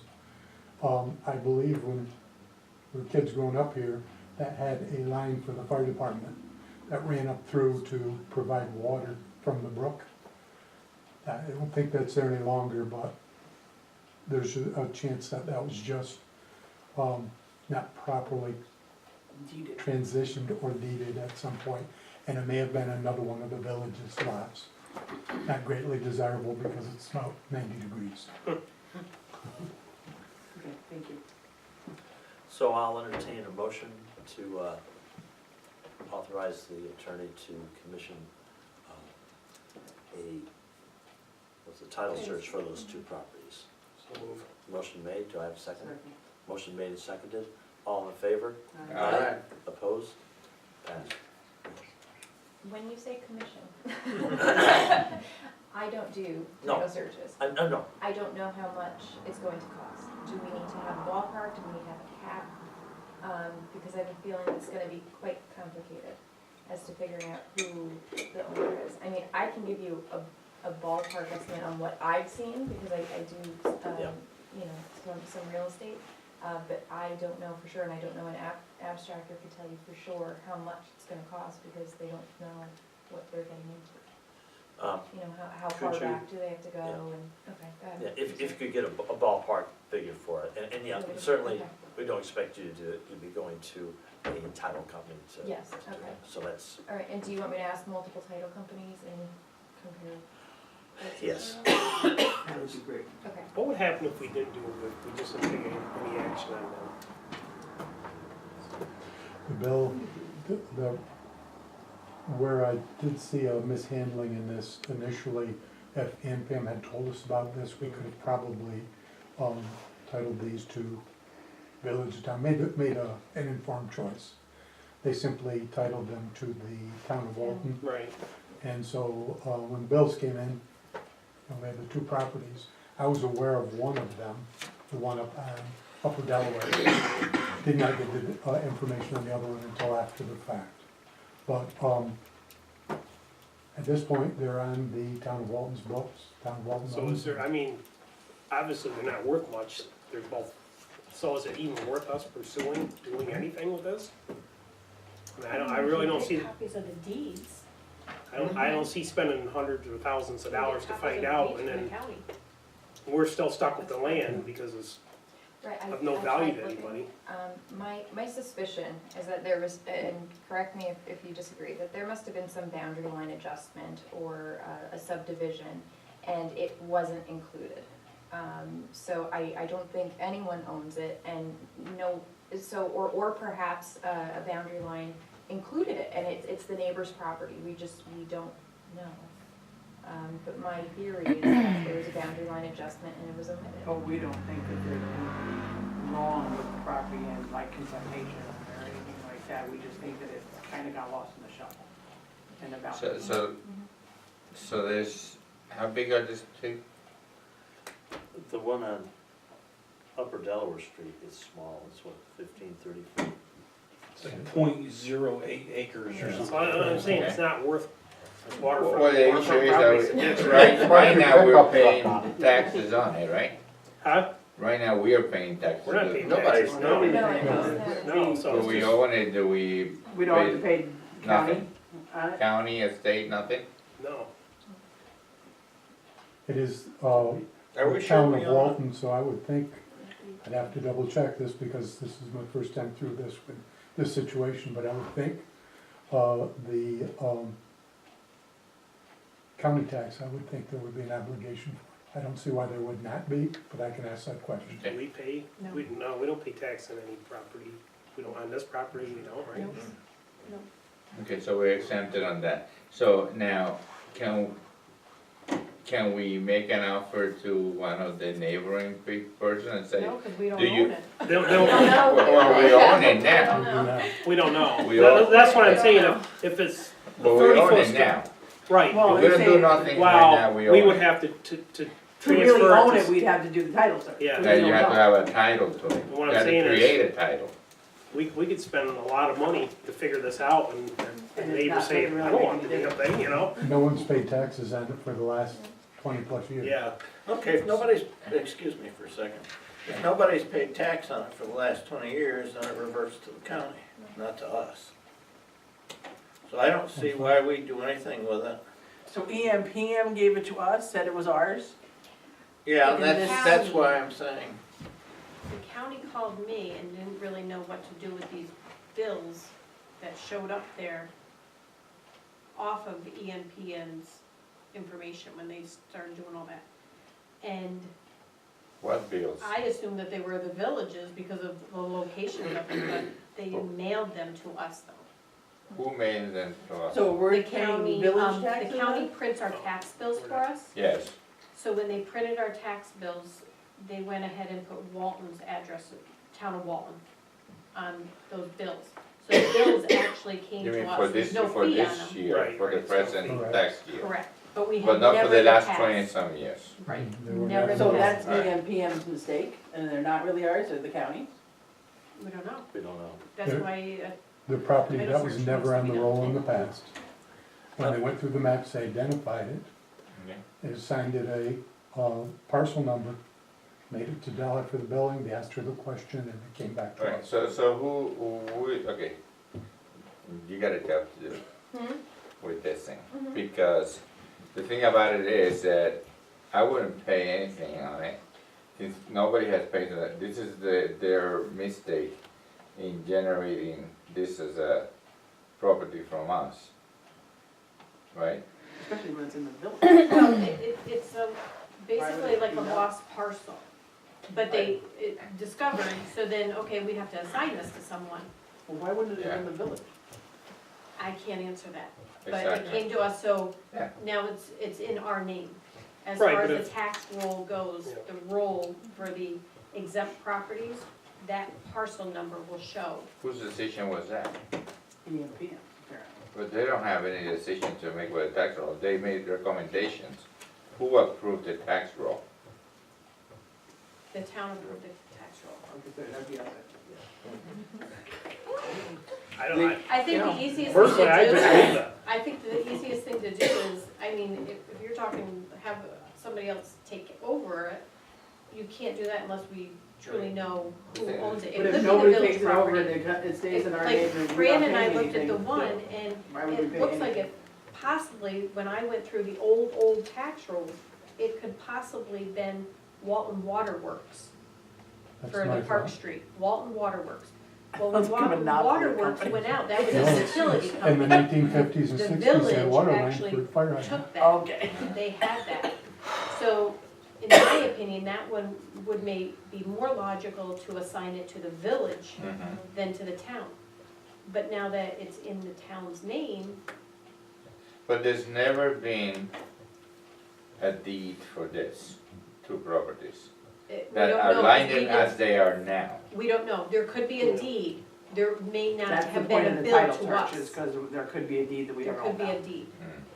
You know, the one problem if we ignore this, that we haven't talked about, is that if we own that property and it stays in our name, if somebody gets hurt on it, we're gonna be liable. I, If it wasn't for the liability issue of it, I think I'd just forget about it and let it Well, go. we get we could get prices and see what it's gonna cost. Let's table this. Yeah, I think I would, if we think. Because we don't need a deed to do that, right? You do need a deed? no. So we're not actually gonna approve a title search. We're gonna approve you seeking, Sure. Bids or Amounts. requests, quotes, thank you. So we'll table the topic pending, finding quotes. But we should probably get it, since it seems to be in our name, notify our insurance carrier that this may be our property and we need it. Well, the town also owns probably 18, 20, some other small bits of property throughout the town.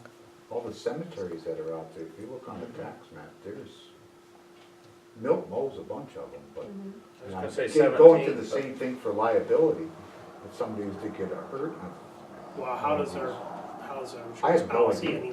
any land owned by the town? I I mean, maybe have it's no idea.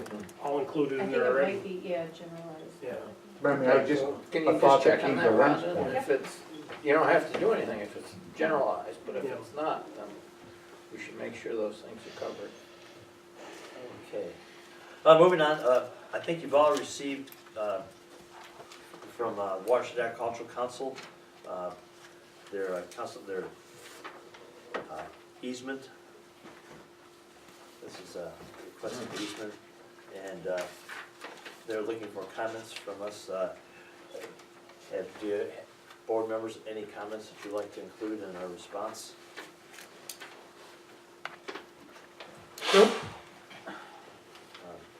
If not, I will draft a response, I'll share it with y'all before I send it out. Okay. This isn't the easement one, this is the Land Act. Land Act. Right, that's the next one. Okay, next is, we did, was it in July or August, our response to New York City's study on land acquisition. Since then, the county has prepared their response. And I wanted to share with the public and the board just a couple key elements of that. Basically, it's the county's response to New York City's land acquisition program. Our position, the town's position, is that we'd like to see it terminated and that money be used for flood mitigation instead of land buyouts. But just a couple key points that the county made, that the program, as they envision it, would maximize water quality protection while reducing the amount of land available for development. And that's kind of what we're having now, is folks, when New York City buys properties, they no longer are available for development for private use. One of the alternative program the county is looking at and has proposed to them is that landowners would sign a renewable lease in return for annual rental payments. So instead of actually selling their property to the city, it would be a lease with the, annual payments, rental payments, so they would still stay in the public or in private possession. And it will not only stream buffers, but also sensitive areas. So again, just kind of and I think you've all had a copy of this, but for the public watching, this is one of the things that the county is looking at. And finally, the next on my list is we received another, speak of land acquisition, New York City has advised us that they're looking for another acquisition. This property is 292.78 acres up on the Gibbon Hollow. So we will be doing our typical, what we normally do on this is when I receive one of these, I'll send a letter to the property owners that own property adjacent to the proposed land.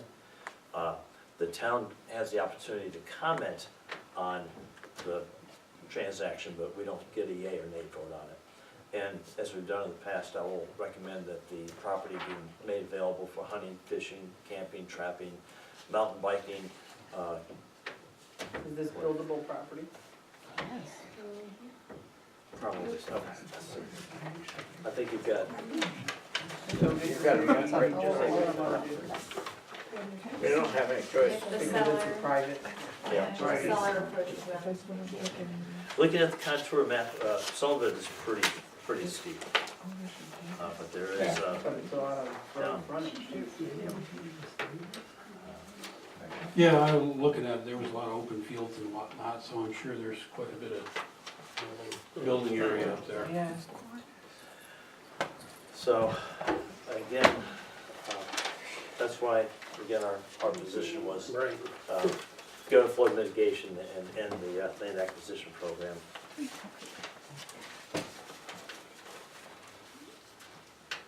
So those are the, for the supervisor town issues. I'd like to move on to, any questions on the things that we've covered so far?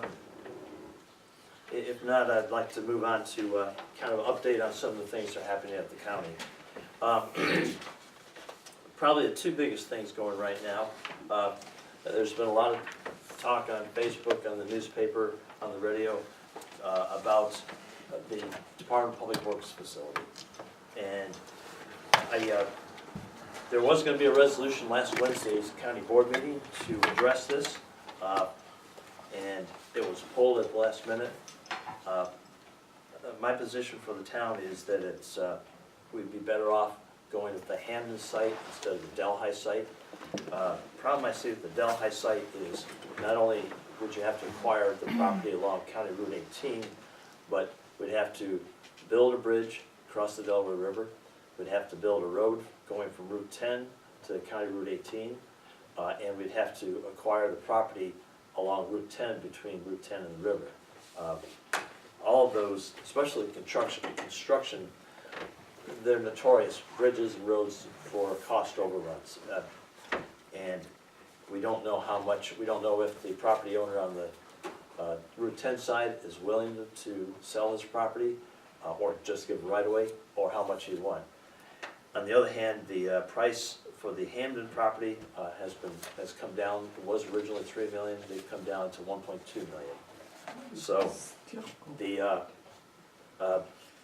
resolution was pulled so they could analyze the impact of the lower price. But again, as I've stated for the county, I do not support the Delhi site. I think the Hamden site is the best site, and I really think it's time to start moving forward on that. The road going across would be the responsibility of the county to maintain. Yes.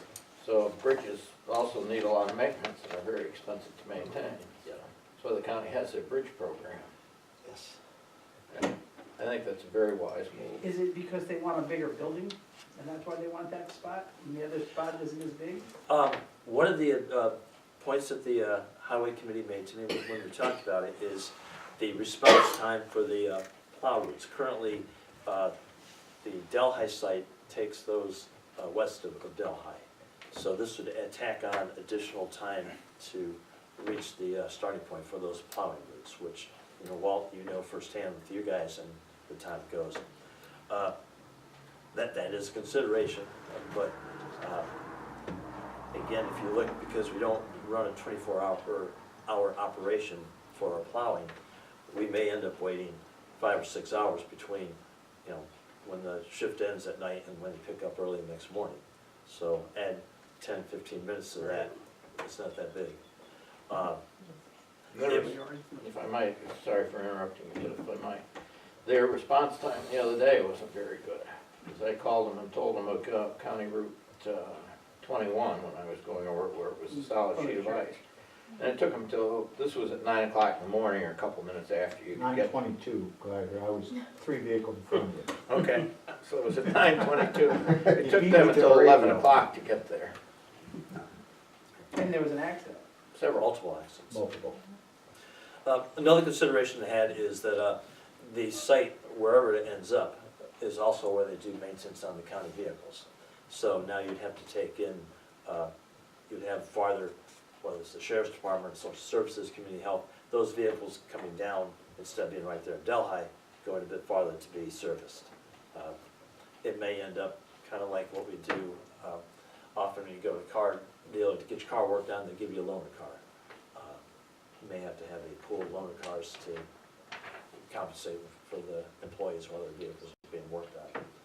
So, we'll see where that continues, but that's where we see it. They look at all of the idea of having like hubs, you know, the bus garage talked about this, having like a hub that they repair them in one spot, but then they're like, hey, we got a nice egg building down there that's empty, that could have trucks in it, so that to the Walton side or wherever next, they could be closer to. If you have to repair them, yes, you'd have to take them further, but. NICEAG's, two things. NICEAG's pulled their building, it was available, they pulled it off the market. Okay. And one of the things they did look at, excuse me, is having a remote site for whether that's where you put the plows so they're close to the routes.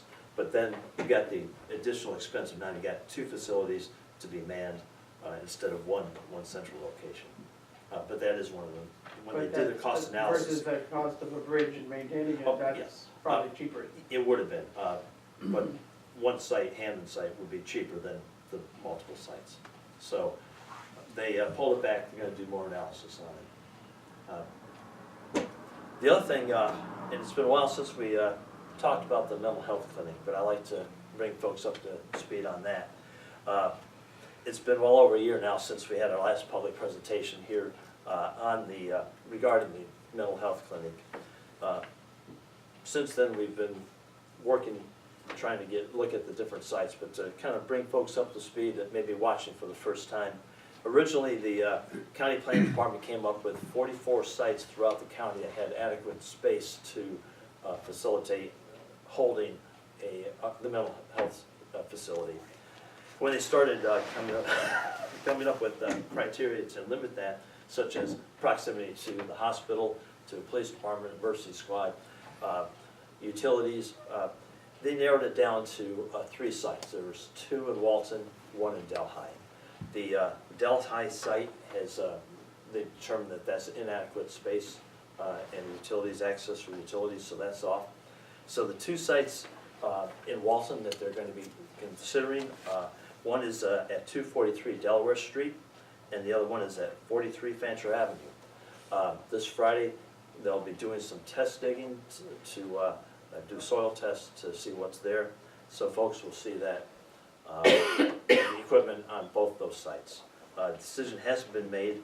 There will be a public hearing before we make any decisions, so folks, but we want to get as much information, as much facts to present to the public before we do that. So next step is I'll be doing the test. Before any decisions are made, we'll have a public hearing here in Town Hall so folks can hear exactly what the proposals are. So, and finally, just as we passed the town budget, we're closing and finalizing the county budget as well. So those are things that are happening up at the county seat. Any questions on?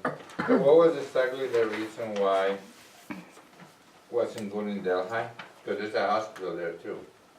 There is, because we have 2 of the facilities already here. And the site that they had at Delhi was inadequate space, it was landlocked, they couldn't get the utilities in.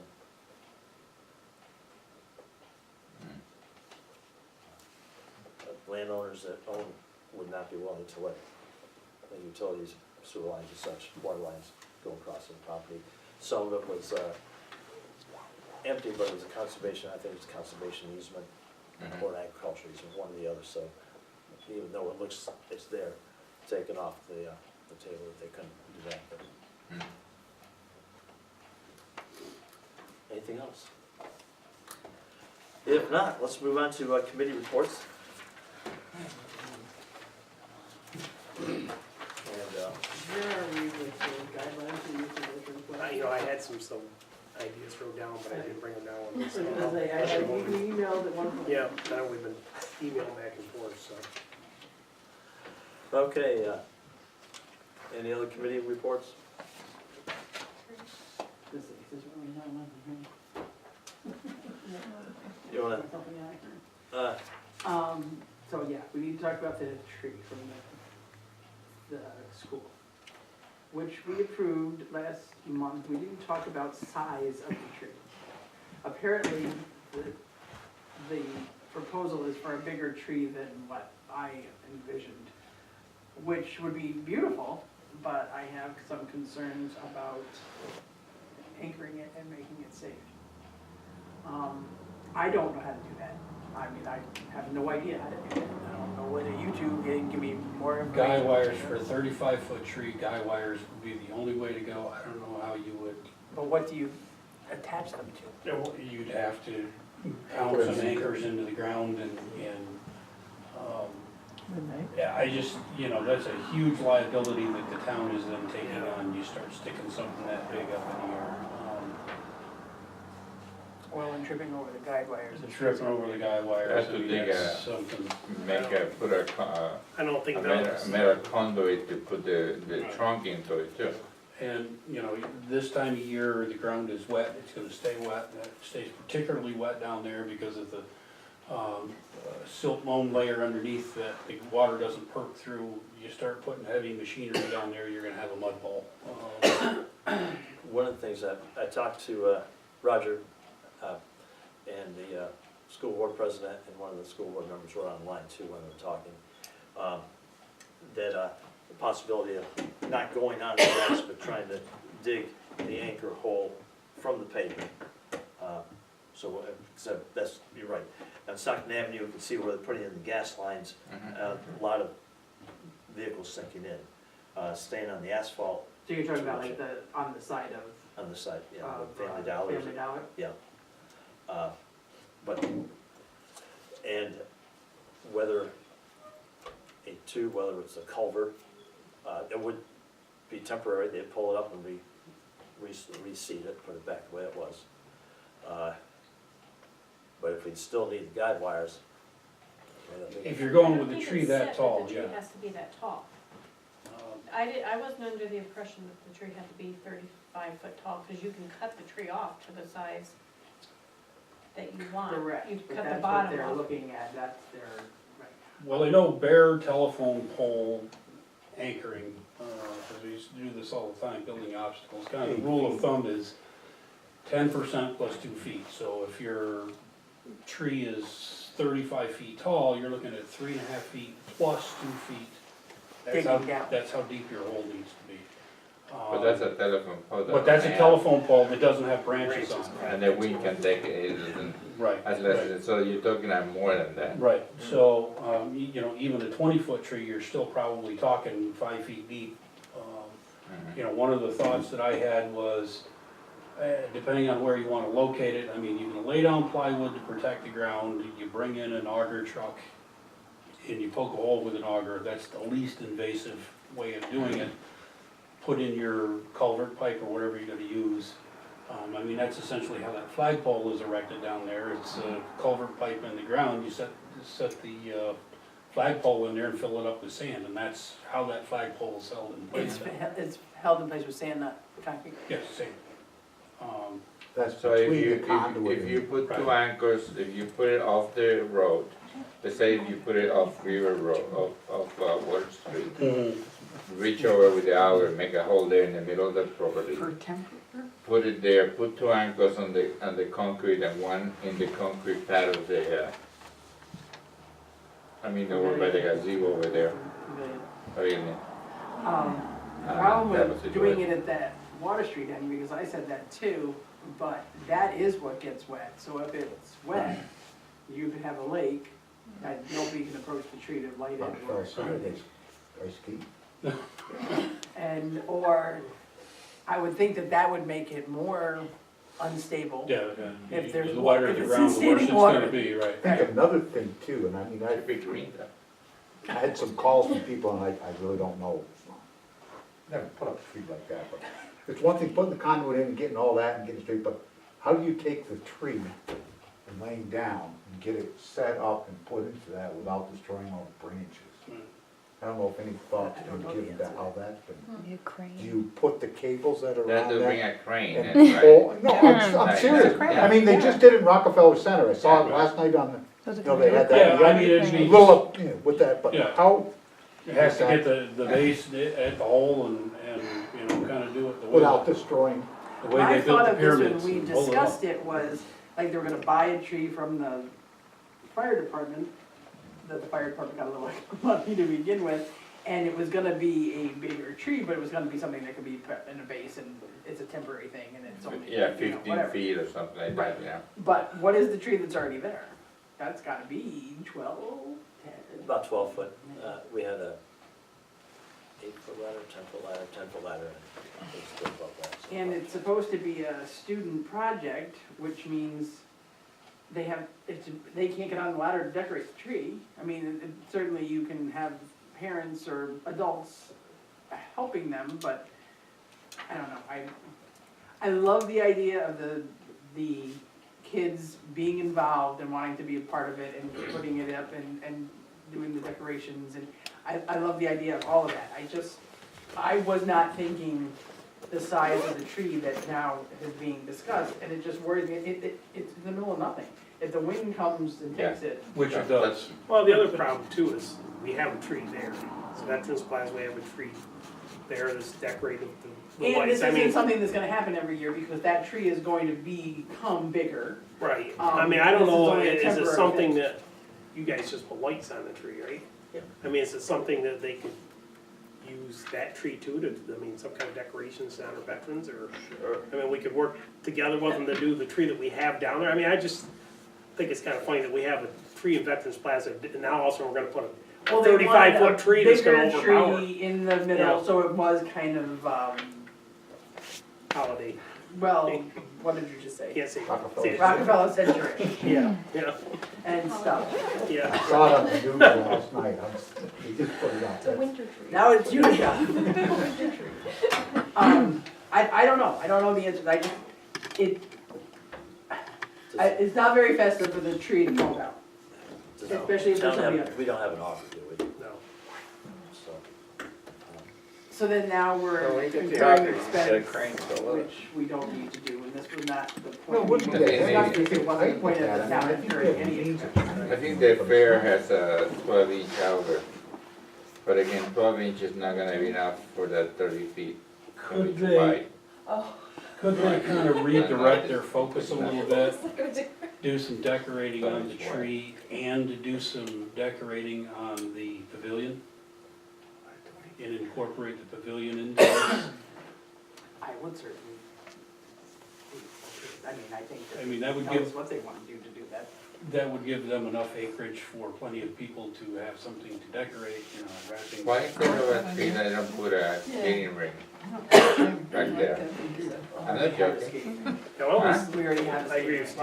But one need. Why don't we try to work with what we have down there? so, yeah. How do you wanna proceed on this? I don't know what to do, to tell you the truth. Like I said, I love the idea of the kids being involved and stuff, but I don't wanna see it become a disaster. I don't wanna, you know, the thing is, the idea of it is wonderful, the reality when we're talking about it is a little more technical and over my, Well, I think that who decided that it has to be a 30-foot tree? the school. Well, tell them I to mean, pay that, for it now. it's donated, I mean- it's a donated tree. I know, And so that you and can that trim they it picked up, down. so I think they could pick out a different tree that was Well, I smaller. know they are You can- working on it. You One can trim phone it call I down had, too. The school was 20 trying, feet. I was asked what's going on, and the individual that I was talking to this afternoon seemed to know more about it than I did. And he could not make the meeting tonight, but he wanted to get a heads up. It seemed like he had the same concern. The sleeve, he'd already gotten a steel, Yeah. 5 foot, they were planning on going to the ground, talk about pouring concrete Yeah. around the outside of it. but how do you raise this up? If you got a log truck, how you gonna do this? But it sounds like logistically, there's some other people that are putting some time and thought into Yeah. this. I just think, I it's know. I think it's just a big liability for the town to be taking on to put a gigantic tree down there and hope somebody else did it right and then it's not gonna fall on somebody. I'm not an engineer, I'm not, but as you say, I would, if you said 3 cables, I wouldn't feel comfortable. I'd want one of the north, south, east, and west. I'd want the cross in that. I think I would feel better and well planted, something to hold it down and keep it from swaying. But, you know, when the wind's blowing, I'm in the woods, I would look for one of them to hide behind. I front, a lot of wood, a lot of wood compared to the, even though they're round, but I mean, the flagpole is round, and that, you ever see that thing moves right along with it? Yeah. You had something. I think that we need to propose that it be a shorter than 30 foot, maybe max it out to 20 or 15 feet, you know, something like that. And, you know, because that brings the resistance way down. So if it's a 20-foot tree, going down 5 feet would be enough? Probably. I would not mention that, when you're getting into town and the liability and that, I don't understand. Again, That's a for me, ballpark if it was a acreage. bare telephone pole, yeah, with it being a tree and it, you know, you're But talking yet a lot still, of 20 force. feet, still getting up and having branches A when it 20 gets foot, done. yes, a 20-foot Christmas tree is heavy. Definitely a 20-foot tree. That's, you know, I was thinking something that was small enough to be put in a stand, like, kind of thing, and. If somebody was just telling me that you need a post 4 foot around here and a 4 foot here, and this is the size cable, and this is the type of clamp to put on that, and they were gonna take the liability, then I would feel comfortable doing that. How long is it gonna be up? Not that long, you know. It's gonna be up in One time for the day. parade and then through the season, and then have to be pulled down besides. It's like I don't need to wear a seatbelt when I drive New York City, but I probably oughta. Okay, That's my so, opinion. I'll get with Roger and tell him that we're uncomfortable with the really large tree, looking at something 15, 20 foot. Why don't we approach him about utilizing what we have down But there, maybe, I think that would, I think that you know, acceptable to him. If not, then we'll figure I mean, something else out. changing the, I mean, There's the talk kid that is they a would lot of- take it up and put it at the school if Yeah. we don't want it. And, I mean, I don't wanna put gifts in the mouth kind of thing and stuff, but if that's what they wanna do and they're comfortable with how they can make that work, that might be the option they need to exercise. I mean, I would like them to be able to put something down there and we could welcome them to use the tree that we have. And we could put Christmas lights on it so that, you know, we have them red, white, and blue now, but I mean, it could be changed, right? I mean, Well, I don't know, was it the intention to leave them? well, we're gonna use Yeah. the red, white, and blue lights Yeah. again, I mean, Yeah. it's not like we're getting rid of them. Right. You know, and stuff, but, what if we ask if they'd be willing to decorate the plaza and the, okay, the- then we also need to know what they're gonna put on there, because now we're talking secular and not blah, blah, blah, and we have to make sure what we put there, you know, so. the pavilion, that's what I'm saying. Right, but I mean, like, it can't be a nativity, it can't, you know what I mean, there are restrictions being that it's a town spot. So I don't have a problem with them decorating it, it's a matter of, we would need to have the approval of what they were going to put there. Not because we the want more, to be the charged, more but you because talk that's about it, our the thing. more likely they do in their spot. They have big pine trees up there on the campus, right out in the face, Right out out in the by middle the- of the yard. That's the third tree they were gonna need. Huh? That's the one they were gonna cut down and bring down to us. I mean, I hate to disappoint the kids, but I think we have to err on the side of caution, and I don't think anybody that has been talking about it has enough actual experience to say without, I mean, we gotta do this in the next 2 weeks.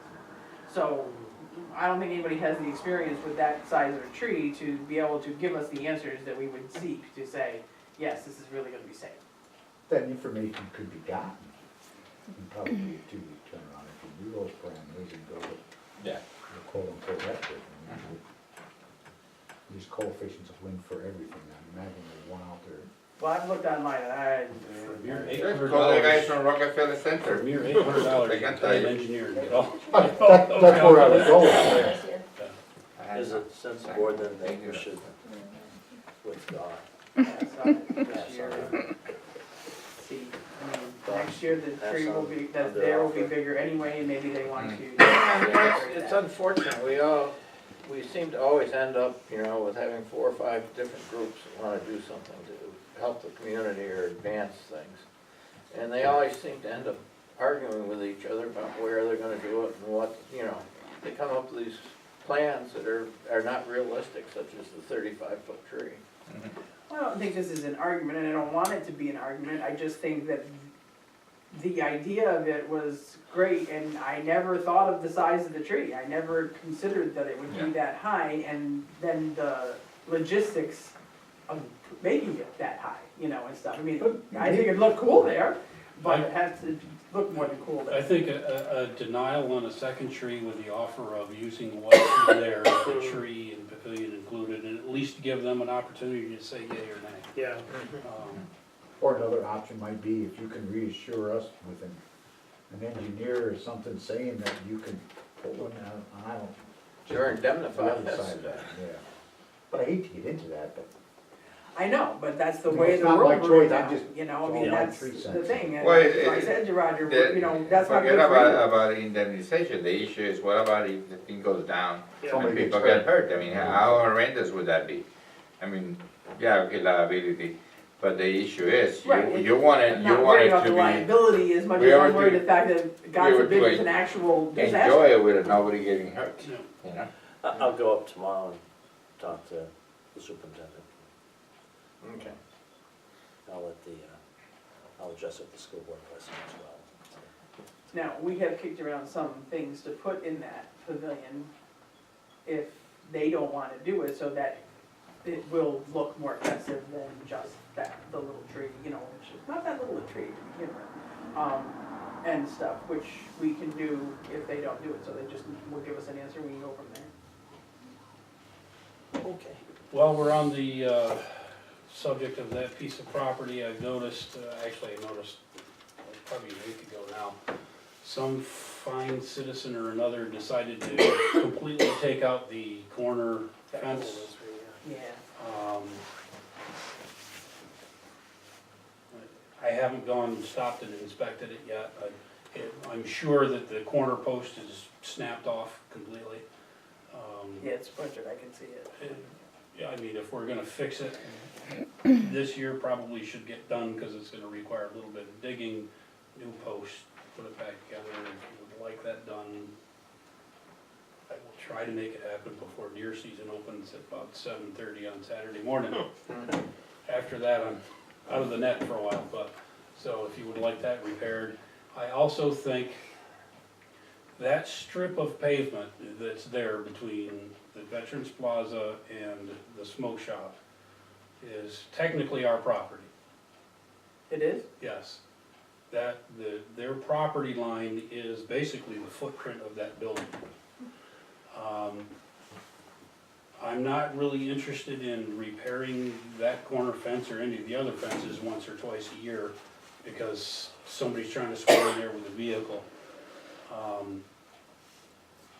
So we need to look at closing that We off. might need to take a look at, that, again, obviously entirely up to you, but we might wanna take a look at, do we wanna keep that open? Cause we left it paved out of courtesy for the smoke shop. Do we wanna leave that open, or do we wanna keep repairing the fence, or do we wanna just get rid of the fence and? The smoke shop repair the fence. Well, you know, I thought about that, but unless you've got something on video, it wouldn't even be the smoke shop repairing Right. the fence, it would be the individual that ran it over, and unless you've got video evidence of who did it, you're kind of, you know, walking in the wind. I can enlighten you a little bit about that space through there. The property did belong to the reporter company, but the village has a right-of-way along that side of the building where that pavement is, and they also have a right-of-way to 2 parking spaces behind the building. Really? Yeah. I didn't know there was a right of way on that side, I knew there was on the other side, I didn't not on that side. No, there's a right of way there. If you go back and look at the reporter company deeds, it's in there. Cause I had some issues one time, cause the, So if it was the reporter company, then it's ours Right. now. yeah, but that right of Village way has a right of way. continues But if it's a on. deeded right of way, Lives on- then it would lives on. ultimately be up to the village as to whether or not it could be Yeah. closed off. Yeah, we couldn't just close it off. So if we felt that was the way to go, then it would be a letter to the village requesting that they consider closing off the right of way or passage there. So in the meantime, do you want the corner post fixed?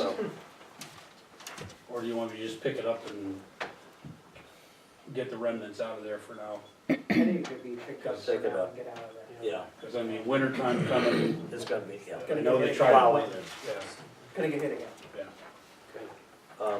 Yeah. What about the temporary green stake posts to put in there, just because there's a lot of plantings in there, unless you don't care, they're actually bushes, not flowers?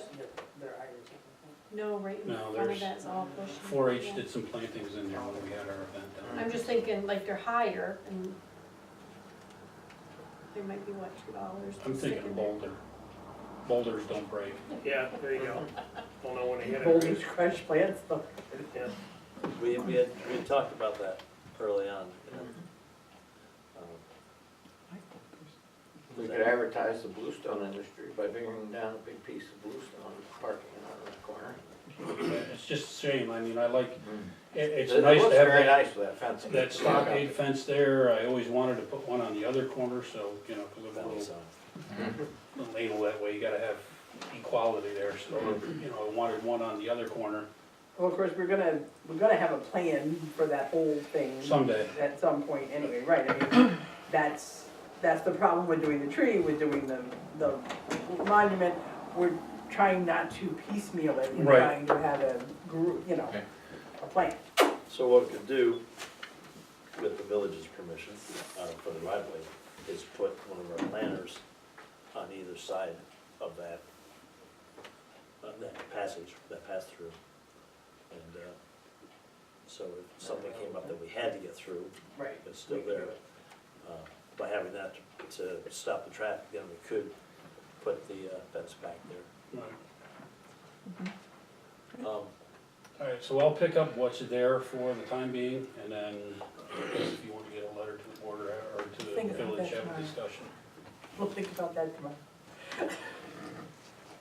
Okay.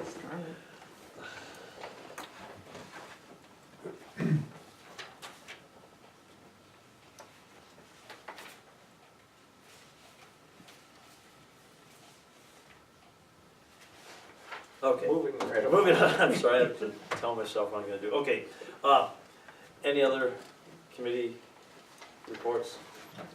If not, Motion to The go abs- into executive session? No. actually, abstracts, Yeah, no, right. is that a motion to approve the abstracts as printed and? Yes. I have a motion made and seconded, all in favor? Aye. All opposed? Passed. And I'll entertain a motion to go into executive session. Motion made, For Second. go into Second. executive session for, to discuss, the, real property data system, the franchise agreement with the Delhi Telephone Company, and, contract for Breaking Motors property reclamation. okay. So, Brandon, if you please stay for the, real property.